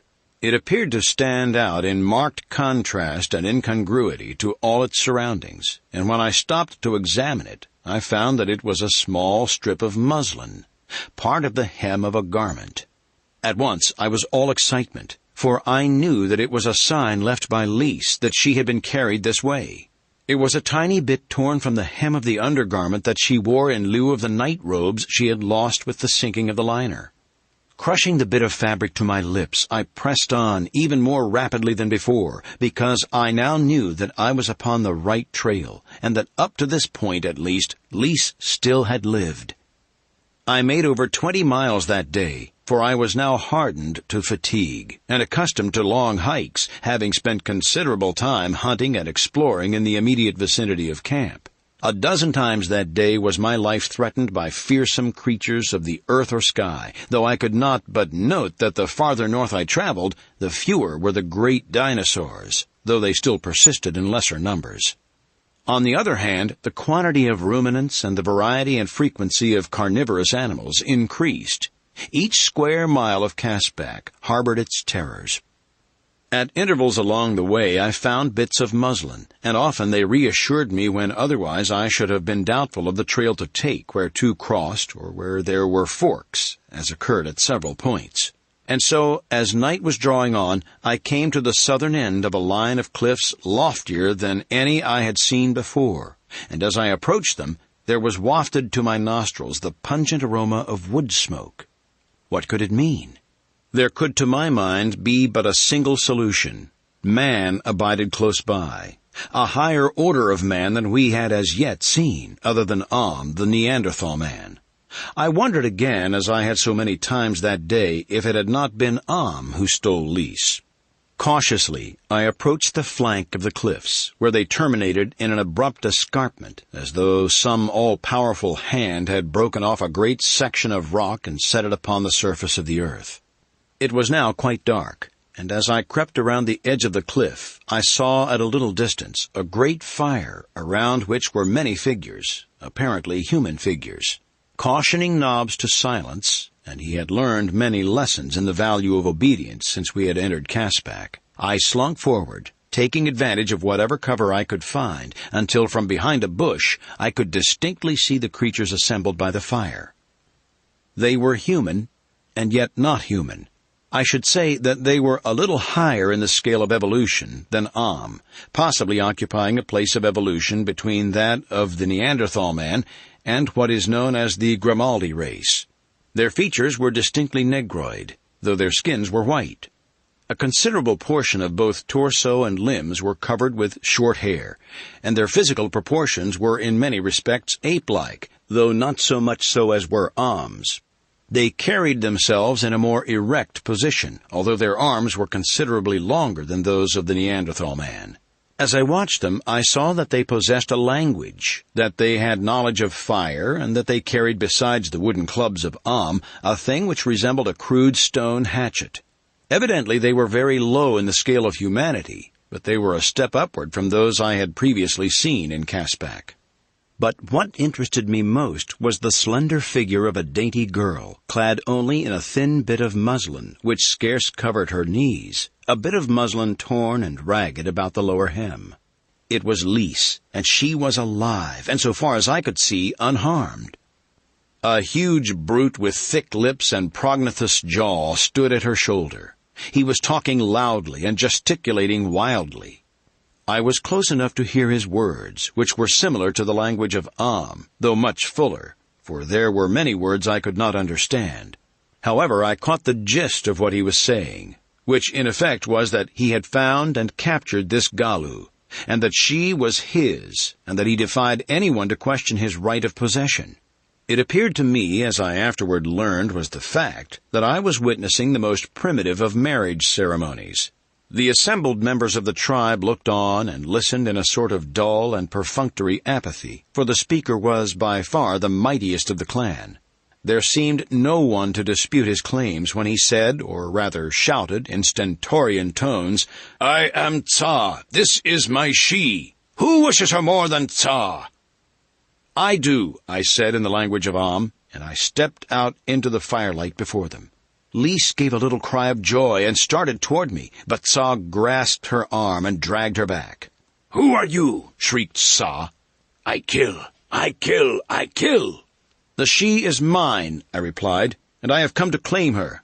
I kill if you do not let her come to me." And I raised my pistol to a level with his heart. Of course, the creature had no conception of the purpose of the strange little implement which I was poking toward him. With a sound that was half human and half the growl of a wild beast, he sprang toward me. I aimed at his heart and fired. And as he sprawled headlong to the ground, the others of his tribe, overcome by fright at the report of the pistol, scattered toward the cliffs, while Lise, with outstretched arms, ran toward me. As I crushed her to me, there rose from the black night behind us, and then to our right and to our left, a series of frightful screams and shrieks, bellowings, roars, and growls.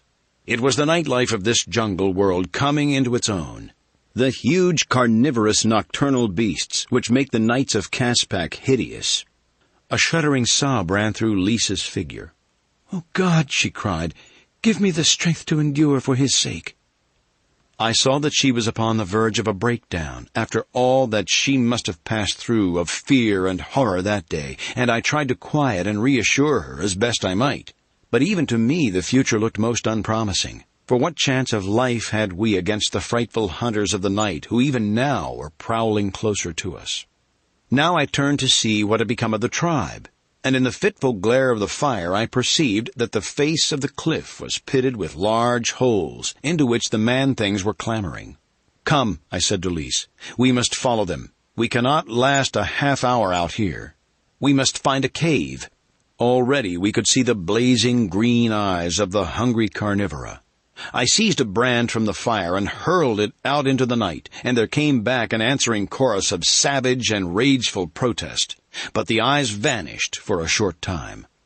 Selecting a burning branch for each of us, we advanced toward the cliffs, where we were met by angry threats.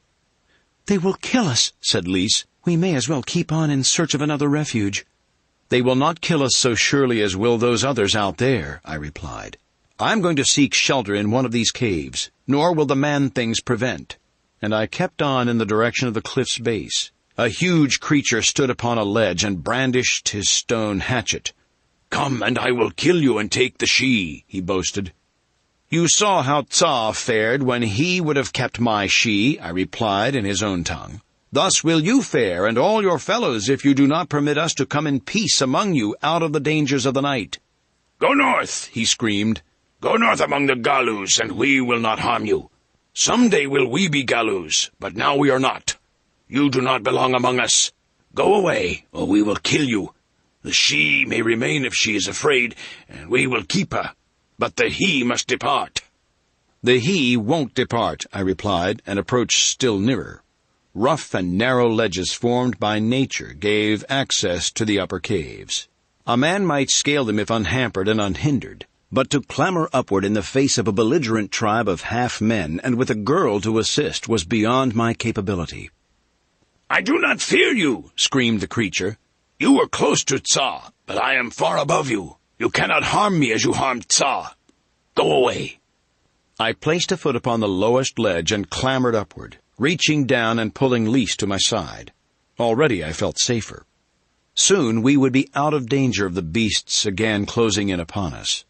The man above us raised his stone hatchet above his head and leaped lightly down to meet us. His position above me gave him a great advantage, or at least so he probably thought, for he came with every show of confidence. I hated to do it, but there seemed no other way, and so I shot him down as I had shot down Tsa. "You see," I cried to his fellows, "that I can kill you wherever you may be.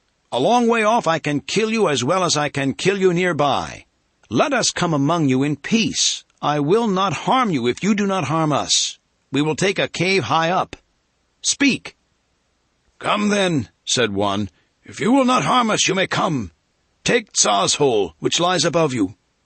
The creature showed us the mouth of a black cave, but he kept at a distance while he did it, and Lise followed me as I crawled in to explore.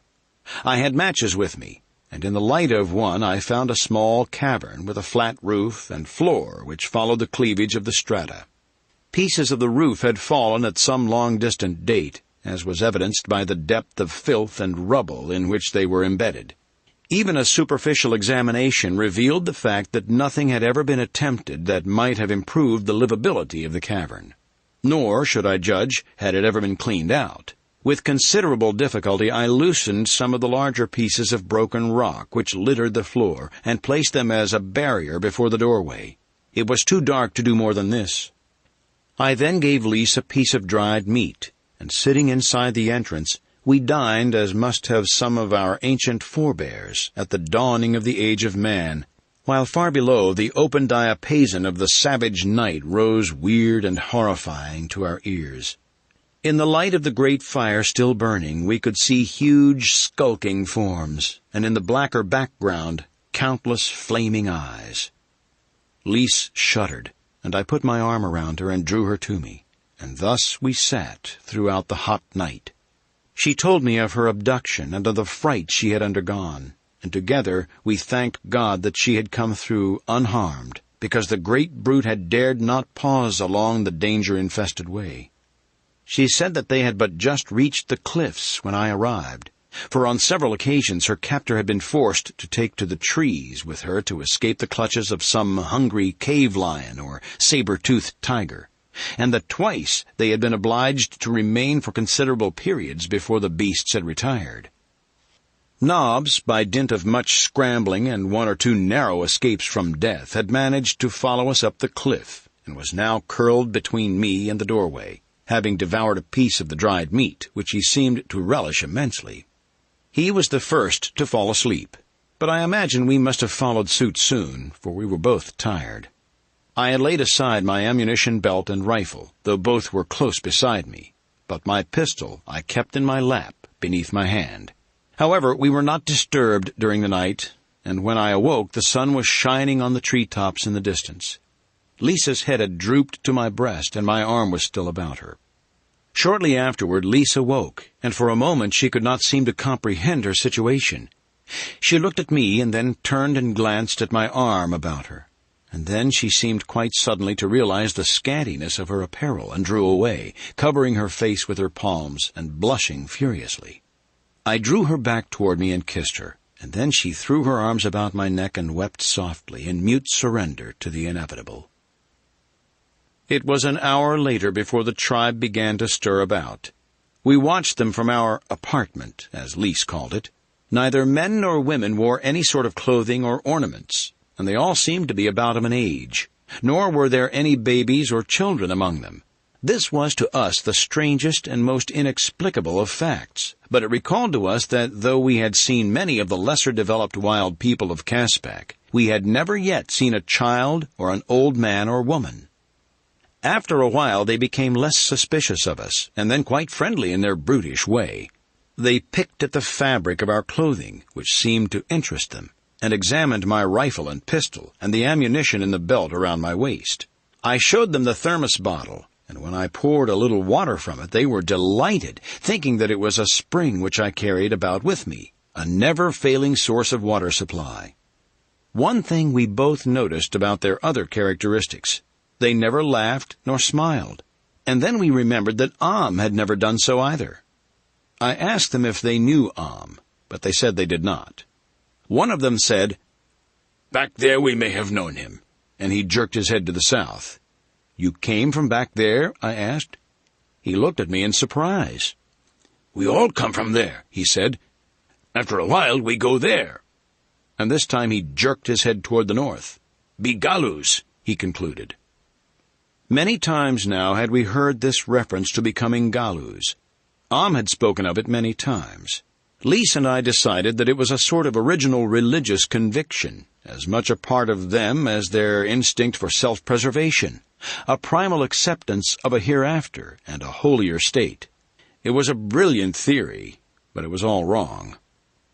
I know it now, and how far we were from guessing the wonderful, the miraculous, the gigantic truth which even yet I may only guess at. The thing that sets Caspak apart from all the rest of the world, far more definitely than her isolated geographical position or her impregnable barrier of giant cliffs.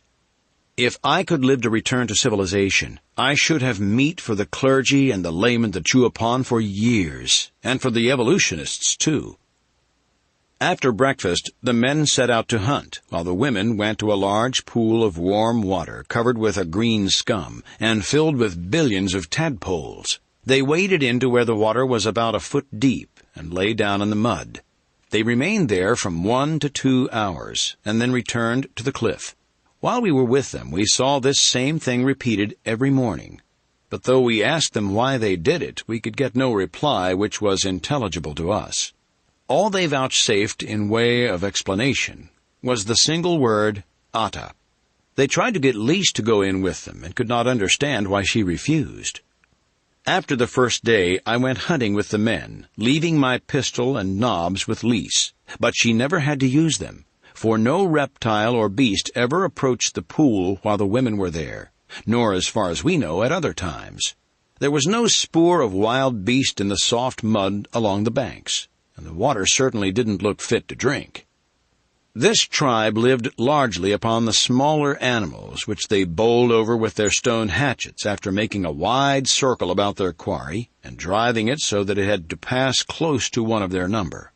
The little horses and the smaller antelope they secured in sufficient numbers to support life, and they also ate numerous varieties of fruits and vegetables. They never brought in more than sufficient food for their immediate needs, but why bother? The food problem of Caspak is not one to cause worry to her inhabitants. The fourth day, Lise told me that she thought she felt equal to attempting the return journey on the morrow. And so I set out for the hunt in high spirits, for I was anxious to return to the fort and learn if Bradley and his party had returned, and what had been the result of his expedition. I also wanted to relieve their minds as to Lise and myself, as I knew they must have already given us up for dead. It was a cloudy day, though warm, as it always is in Caspak. It seemed odd to realize that just a few miles away winter lay upon the storm-tossed ocean, and that snow might be falling all about Caprona. But no snow could ever penetrate the damp, hot atmosphere of the great crater. We had to go quite a bit farther than usual before we could surround a little bunch of antelope, and as I was helping drive them, I saw a fine red deer a couple of 100 yards behind me. He must have been asleep in the long grass, for I saw him rise and look about him in a bewildered way, and then I raised my gun and let him have it. He dropped, and I ran forward to finish him with the long, thin knife which one of the men had given me. But just as I reached him, he staggered to his feet and ran on for another 200 yards, when I dropped him again. Once more was this repeated before I was able to reach him and cut his throat. Then I looked around for my companions, as I wanted them to come and carry the meat home. But I could see nothing of them. I called a few times and waited, but there was no response, and no one came. At last I became disgusted, and cutting off all the meat that I could conveniently carry, I set off in the direction of the cliffs. I must have gone about a mile before the truth dawned upon me. I was lost, hopelessly lost. The entire sky was still completely blotted out by dense clouds, nor was there any landmark visible by which I might have taken my bearings. I went on in the direction I thought was south, but which I now imagine must have been about due north, without detecting a single familiar object. In a dense wood, I suddenly stumbled upon a thing which at first filled me with hope, and later with the most utter despair and dejection. It was a little mound of new-turned earth, sprinkled with flowers long since withered, and at one end was a flat slab of sandstone stuck in the ground. It was a grave, and it meant for me that I had at last stumbled into a country inhabited by human beings. I would find them. They would direct me to the cliffs. Perhaps they would accompany me and take us back with them to their abodes, to the abodes of men and women like ourselves. My hopes and my imagination ran riot in the few yards I had to cover to reach that lonely grave and stoop that I might read the rude characters scratched upon the simple headstone. This is what I read. Here lies John Tippett, Englishman, killed by Tyrannosaurus, 10 September, A.D. 1916, R.I.P. Tippett. It seemed incredible. Tippett lying here in this gloomy wood. Tippett dead. He had been a good man, but the personal loss was not what affected me. It was the fact that this silent grave gave evidence that Bradley had come this far upon his expedition, and that he too probably was lost, for it was not our intention that he should be long gone. If I had stumbled upon the grave of one of the party, was it not within reason to believe that the bones of the others lay scattered somewhere near? Chapter 9. As I stood looking down upon that sad and lonely mound, wrapped in the most dismal of reflections and premonitions, I was suddenly seized from behind and thrown to earth. As I fell, a warm body fell on top of me, and hands grasped my arms and legs. When I could look up, I saw a number of giant fingers pinioning me down, while others stood about surveying me. Here again was a new type of man, a higher type than the primitive tribe I had just quitted. They were a taller people, too, with better-shaped skulls and more intelligent faces.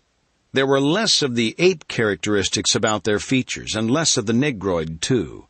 They carried weapons, stone-shod spears, stone knives, and hatchets, and they wore ornaments and breechcloths, the former of feathers worn in their hair, and the latter made of a single snakeskin cured with the head on, the head depending to their knees. Of course, I did not take in all these details upon the instant of my capture, for I was busy with other matters. 3 of the warriors were sitting upon me, trying to hold me down by main strength and awkwardness, and they were having their hands full in the doing, I can tell you. I don't like to appear conceited, but I may as well admit that I am proud of my strength, and the science that I have acquired and developed in the directing of it. That and my horsemanship I always have been proud of. And now, that day, all the long hours that I had put into careful study, practice, and training brought me in 2 or 3 minutes a full return upon my investment. Californians, as a rule, are familiar with jiu-jitsu. and I especially had made a study of it for several years, both at school and in the gym of the Los Angeles Athletic Club, while recently I had had in my employ a Jap who was a wonder at the art. It took me just about 30 seconds to break the elbow of one of my assailants, trip another, and send him stumbling backward among his fellows, and throw the third completely over my head in such a way that when he fell, his neck was broken. In the instant that the others of the party stood in mute and inactive surprise, I unslung my rifle, which carelessly I had been carrying across my back, and when they charged, as I felt they would, I put a bullet in the forehead of one of them. This stopped them all temporarily. Not the death of their fellow, but the report of the rifle, the first they had ever heard. Before they were ready to attack me again, one of them spoke in a commanding tone to his fellows, and in a language similar but still more comprehensive than that of the tribe to the south, as theirs was more complete than Am's. He commanded them to stand back, and then he advanced and addressed me. He asked me who I was, from whence I came, and what my intentions were. I replied that I was a stranger in Caspak, that I was lost, and that my only desire was to find my way back to my companions. He asked where they were, and I told him toward the south somewhere, using the Caspakian phrase which literally translated means toward the beginning. His surprise showed upon his face before he voiced it in words. "There are no Galus there," he said. "I tell you," I said angrily, "that I am from another country, far from Caspak, far beyond the high cliffs. I do not know who the Galus may be. I have never seen them. This is the farthest north I have been. Look at me. Look at my clothing and my weapons. Have you ever seen a Galu or any other creature in Caspak who possessed such things?" He had to admit that he had not, and also that he was much interested in me, my rifle, and the way I had handled his 3 warriors. Finally, he became half convinced that I was telling him the truth, and offered to aid me if I would show him how I had thrown the man over my head, and also make him a present of the bang spear, as he called it. I refused to give him my rifle, but promised to show him the trick he wished to learn if he would guide me in the right direction. He told me that he would do so tomorrow, that it was too late today, and that I might come to their village and spend the night with them. I was loath to lose so much time, but the fellow was obdurate, and so I accompanied them. The 2 dead men they left where they had fallen, nor gave them a second glance. Thus cheap is life upon Caspak. These people also were cave dwellers, but their caves showed the result of a higher intelligence that brought them a step nearer to civilized man than the tribe next toward the beginning.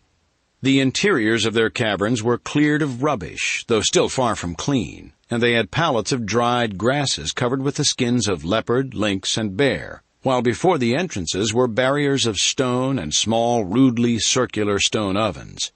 The walls of the cavern to which I was conducted were covered with drawings scratched upon the sandstone. There were the outlines of the giant red deer, of mammoths, of tigers, and other beasts. Here, as in the last tribe, there were no children or any old people. The men of this tribe had 2 names, or rather names of 2 syllables, and their language contained words of 2 syllables, whereas in the tribe of Tsa the words were all of a single syllable, with the exception of a very few like Atis and Galus. The chief's name was Tojo, and his household consisted of 7 females and himself. These women were much more comely, or rather less hideous than those of Tsa's people. One of them even was almost pretty, being less hairy and having a rather nice skin with high coloring. They were all much interested in me and examined my clothing and equipment carefully, handling and feeling and smelling of each article. I learned from them that their people were known as Bandlu, or spearmen. Tsa's race was called Stolu, hatchetmen. Below these in the scale of evolution came the Bolu, or clubmen, and then the Alus, who had no weapons and no language.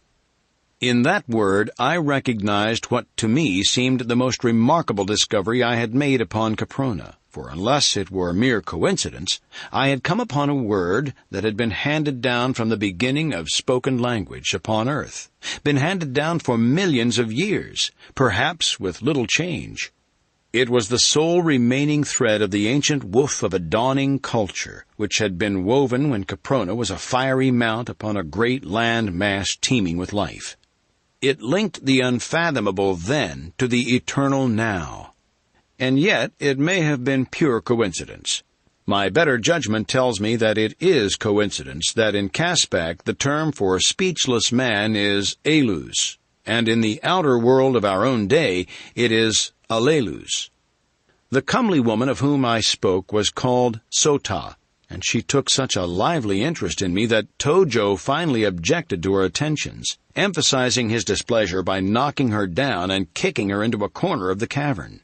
I leaped between them while he was still kicking her, and obtaining a quick hold upon him, dragged him screaming with pain from the cave. Then I made him promise not to hurt the she again, upon pain of worse punishment. Sota gave me a grateful look, but Tojo and the balance of his women were sullen and ominous. Later in the evening, Sota confided to me that she was soon to leave the tribe. "Sota soon to be Krolu," she confided in a low whisper. I asked her what a Krolu might be, and she tried to explain, but I do not yet know if I understood her. From her gestures, I deduced that the Krolus were a people who were armed with bows and arrows, had vessels in which to cook their food, and huts of some sort in which they lived, and were accompanied by animals. It was all very fragmentary and vague, but the idea seemed to be that the Krolus were a more advanced people than the Bandlus. I pondered a long time upon all that I had heard before sleep came to me. I tried to find some connection between these various races that would explain the universal hope which each of them harbored that some day they would become Galus. Sota had given me a suggestion, but the resulting idea was so weird that I could scarce even entertain it. For example, among the Bandlu were such types as Sota, who seemed to me to be the highest in the scale of evolution, and Tojo, who was just a shade nearer the ape, while there were others who had flatter noses, more prognathous faces, and hairier bodies. The question puzzled me. Possibly in the outer world the answer to it is locked in the bosom of the Sphinx. Who knows? I do not. Thinking the thoughts of a lunatic or a dope fiend, I fell asleep, and when I awoke, my hands and feet were securely tied, and my weapons had been taken from me. How they did it without awakening me, I cannot tell you. It was humiliating, but it was true. Tojo stood above me. The early light of morning was dimly filtering into the cave. "Tell me," he demanded, "how to throw a man over my head and break his neck, for I am going to kill you, and I wish to know this thing before you die." Of all the ingenious declarations I have ever made, this one copped the proverbial bun. It struck me as so funny that even in the face of death I laughed. Death, I may remark here, had, however, lost much of his terror for me. I had become a disciple of Lisa's fleeting philosophy of the valuelessness of human life. I realized that she was quite right, that we were but comic figures hopping from the cradle to the grave, of interest to practically no other created thing than ourselves and our few intimates. Behind Tojo stood Sota.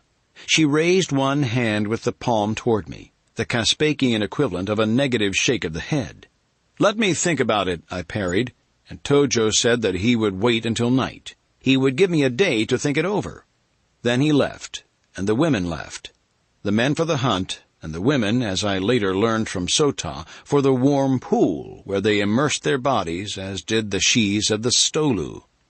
"Ata," explained Sota, when I questioned her as to the purpose of this matutinal rite. But that was later. I must have lain there bound and uncomfortable for 2 or 3 hours, when at last Sota entered the cave. She carried a sharp knife, mine, in fact, and with it she cut my bonds. "Come," she said, "Sota will go with you back to the Galus. It is time that Sota left the Bandlu. Together we will go to the Krolu, and after that the Galus. Tojo will kill you tonight. He will kill Sota if he knows that Sota aided you. We will go together." "I will go with you to the Krolu," I replied, "but then I must return to my own people, toward the beginning." "You cannot go back," she said. "It is forbidden. They would kill you. Thus far you have come. There is no returning." "But I must return," I insisted. "My people are there. I must return and lead them in this direction." She insisted, and I insisted. But at last we compromised. I was to escort her as far as the country of the Krolu, and then I was to go back after my own people and lead them north into a land where the dangers were fewer and the people less murderous.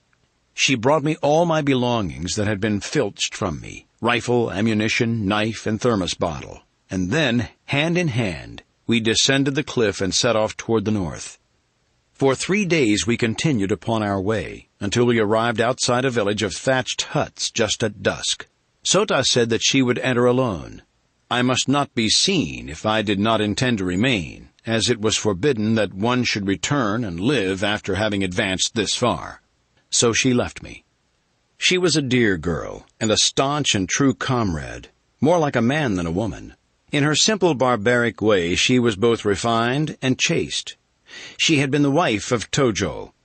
Among the Krolu she would find another mate after the manner of the strange Caspakian world.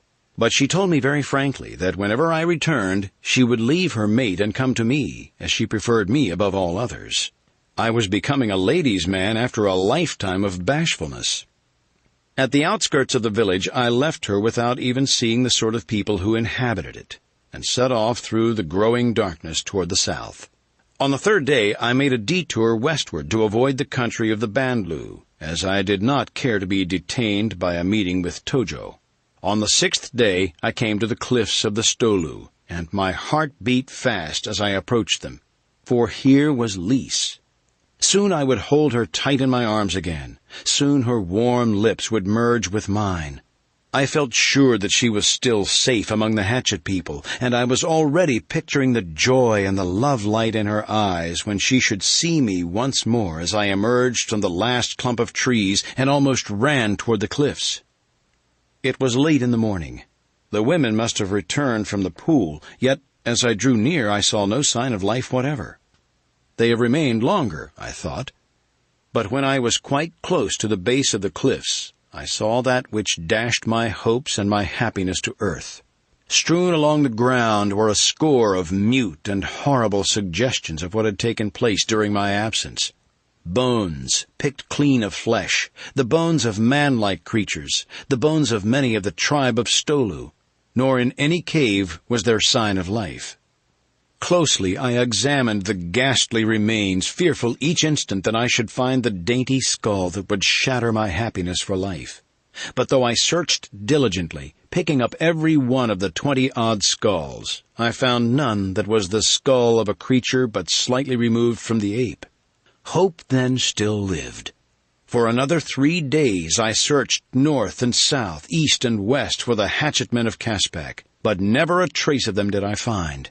It was raining most of the time now, and the weather was as near cold as it ever seems to get on Caprona. At last I gave up the search and set off toward Fort Dinosaur.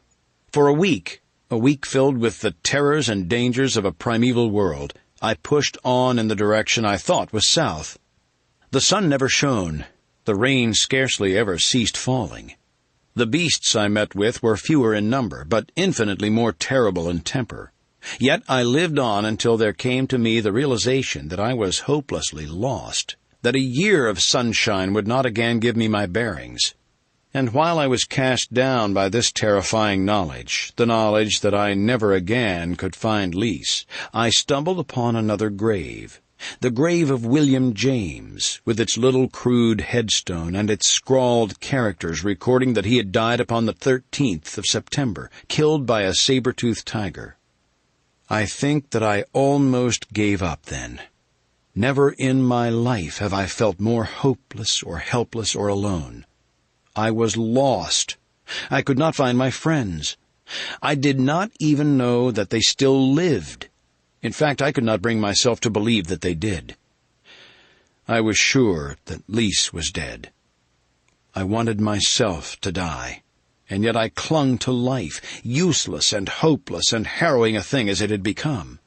I clung to life because some ancient reptilian forebear had clung to life and transmitted to me through the ages the most powerful motive that guided his minute brain, the motive of self-preservation. At last I came to the Great Barrier Cliffs, and after 3 days of mad effort, of maniacal effort, I scaled them. I built crude ladders. I wedged sticks in narrow fissures. I chopped toe holds and finger holds with my long knife, but at last I scaled them. Near the summit I came upon a huge cavern. It is the abode of some mighty winged creature of the Triassic, or rather it was. Now it was mine. I slew the thing and took its abode. I reached the summit and looked out upon the broad, gray, terrible Pacific of the far southern winter. It was cold up there. It is cold here today. Yet here I sit, watching for the thing I know will never come, for a sail. Chapter 10. Once a day I descend to the base of the cliff and hunt, and fill my stomach with water from a clear, cold spring. I have 3 gourds which I fill with water and take back to my cave against the long nights. I have fashioned a spear and a bow and arrow, that I may conserve my ammunition, which is running low. My clothes are worn to shreds. Tomorrow I shall discard them for leopard skins, which I have tanned and sewn into a garment strong and warm. It is cold up here. I have a fire burning, and I sit bent over it while I write. But I am safe here. No other living creature ventures to the chill summit of the barrier cliffs. I am safe, and I am alone with my sorrows and my remembered joys, but without hope. It is said that hope springs eternal in the human breast, but there is none in mine. I am about done. Presently I shall fold these pages and push them into my thermos bottle. I shall cork it and screw the cap tight, and then I shall hurl it as far out into the sea as my strength will permit. The wind is offshore. The tide is running out. Perhaps it will be carried into one of those numerous ocean currents which sweep perpetually from pole to pole and from continent to continent, to be deposited at last upon some inhabited shore. If fate is kind, and this does happen, then, for God's sake, come and get me. It was a week ago that I wrote the preceding paragraph, which I thought would end the written record of my life upon Caprona. I had paused to put a new point on my quill and stir the crude ink, which I made by crushing a black variety of berry and mixing it with water, before attaching my signature, when faintly from the valley far below came an unmistakable sound, which brought me to my feet, trembling with excitement, to peer eagerly down from my dizzy ledge. How full of meaning that sound was to me, and you may guess when I tell you that it was the report of a firearm. For a moment my gaze traversed the landscape beneath until it was caught and held by 4 figures near the base of the cliff. A human figure, held at bay by 3 hyenodons, those ferocious and bloodthirsty wild dogs of the Eocene. A 4th beast lay dead or dying nearby. I couldn't be sure, looking down from above as I was, but yet I trembled like a leaf in the intuitive belief that it was Lise, and my judgment served to confirm my wild desire, for whoever it was carried only a pistol, and thus had Lise been armed. The first wave of sudden joy which surged through me was short-lived in the face of the swift-following conviction that the one who fought below was already doomed. Luck, and only luck it must have been, which had permitted that first shot to lay low one of the savage creatures, for even such a heavy weapon as my pistol is entirely inadequate against even the lesser carnivora of Caspak. In a moment the 3 would charge. A futile shot would but tend more greatly to enrage the one it chanced to hit, and then the 3 would drag down the little human figure and tear it to pieces. And maybe it was Lise.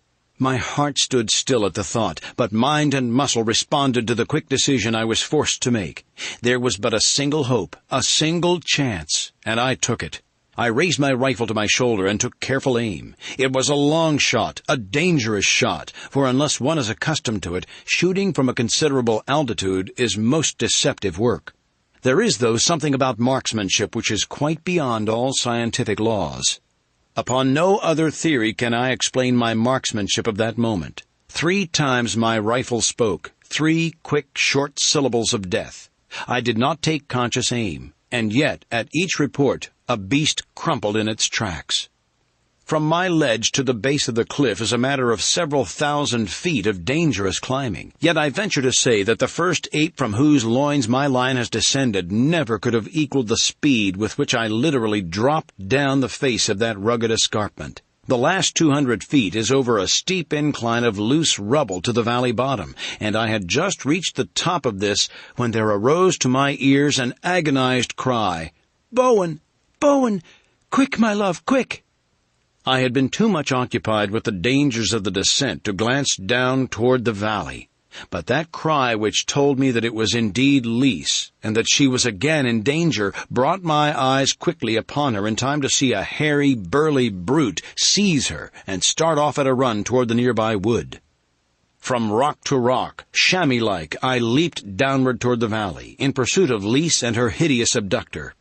He was heavier than I by many pounds, and so weighted by the burden he carried that I easily overtook him, and at last he turned, snarling, to face me. It was Ko, of the tribe of Tsa, the hatchet men. He recognized me, and with a low growl he threw Lise aside and came for me. "The she is mine," he cried. I kill. I had had to discard my rifle before I commenced the rapid descent of the cliff, so that now I was armed only with a hunting knife, and this I whipped from its scabbard as Ko leaped toward me. He was a mighty beast, mightily muscled, and the urge that had made males fight since the dawn of life on earth filled him with the blood-lust and the thirst to slay. But not one whit less did it fill me with the same primal passions. Two abysmal beasts sprang at each other's throats that day beneath the shadow of Earth's oldest cliffs.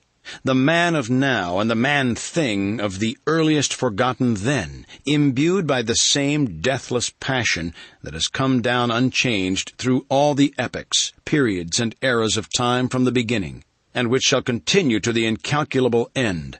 Woman, the imperishable alpha and omega of life. Ko closed and sought my jugular with his teeth. He seemed to forget the hatchet dangling by its aurochs hide thong at his hip, as I forgot, for the moment, the dagger in my hand. And I doubt not but that Ko would easily have bested me in an encounter of that sort, had not Lisa's voice awakened within my momentarily reverted brain the skill and cunning of reasoning man. "Bowen," she cried, "your knife! Your knife!" It was enough. It recalled me from the forgotten eon to which my brain had flown, and left me once again a modern man battling with a clumsy, unskilled brute. No longer did my jaws snap at the hairy throat before me, but instead my knife sought and found a space between two ribs over the savage heart. Ko voiced a single, horrid scream, stiffened spasmodically, and sank to the earth. And Lise threw herself into my arms. All fears and sorrows of the past were wiped away, and once again I was the happiest of men. With some misgivings, I shortly afterward cast my eyes upward toward the precarious ledge which ran before my cave, for it seemed to me quite beyond all reason to expect a dainty modern belle to essay the perils of that frightful climb. I asked her if she thought she could brave the ascent, and she laughed gaily in my face. "Watch!" she cried, and ran eagerly toward the base of the cliff. Like a squirrel, she clambered swiftly aloft, so that I was forced to exert myself to keep pace with her. At first, she frightened me, but presently I was aware that she was quite as safe here as was I. When we finally came to my ledge, and I again held her in my arms, she recalled to my mind that for several weeks she had been living the life of a cave girl with the tribe of hatchet men. They had been driven from their former caves by another tribe which had slain many and carried off quite half the females.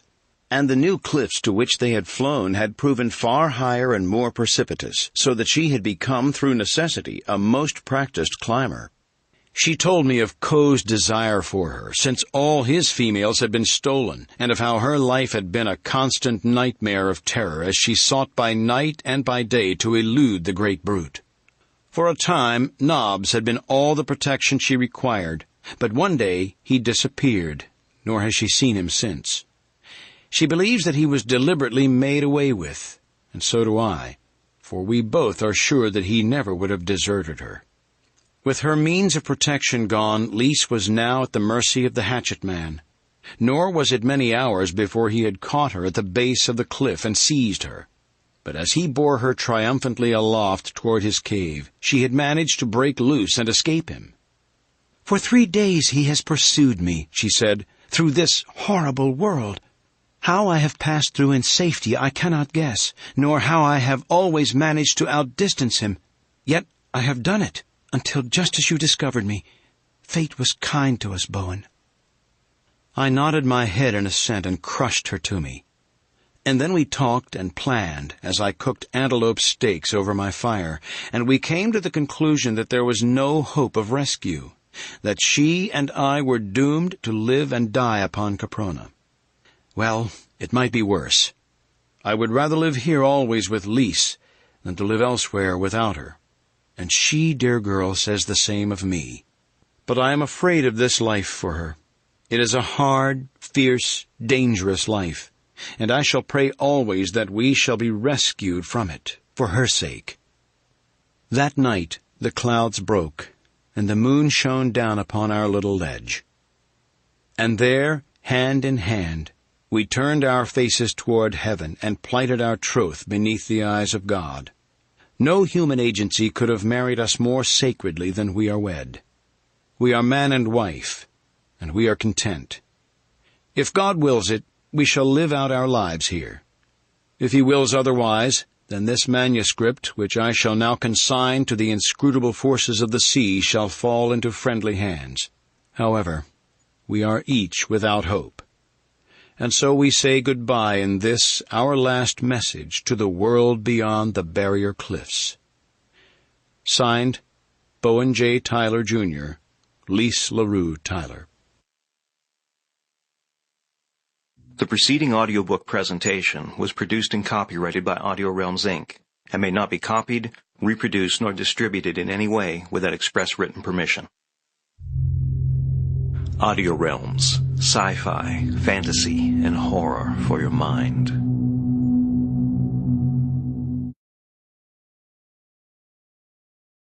Audible hopes you have enjoyed this program.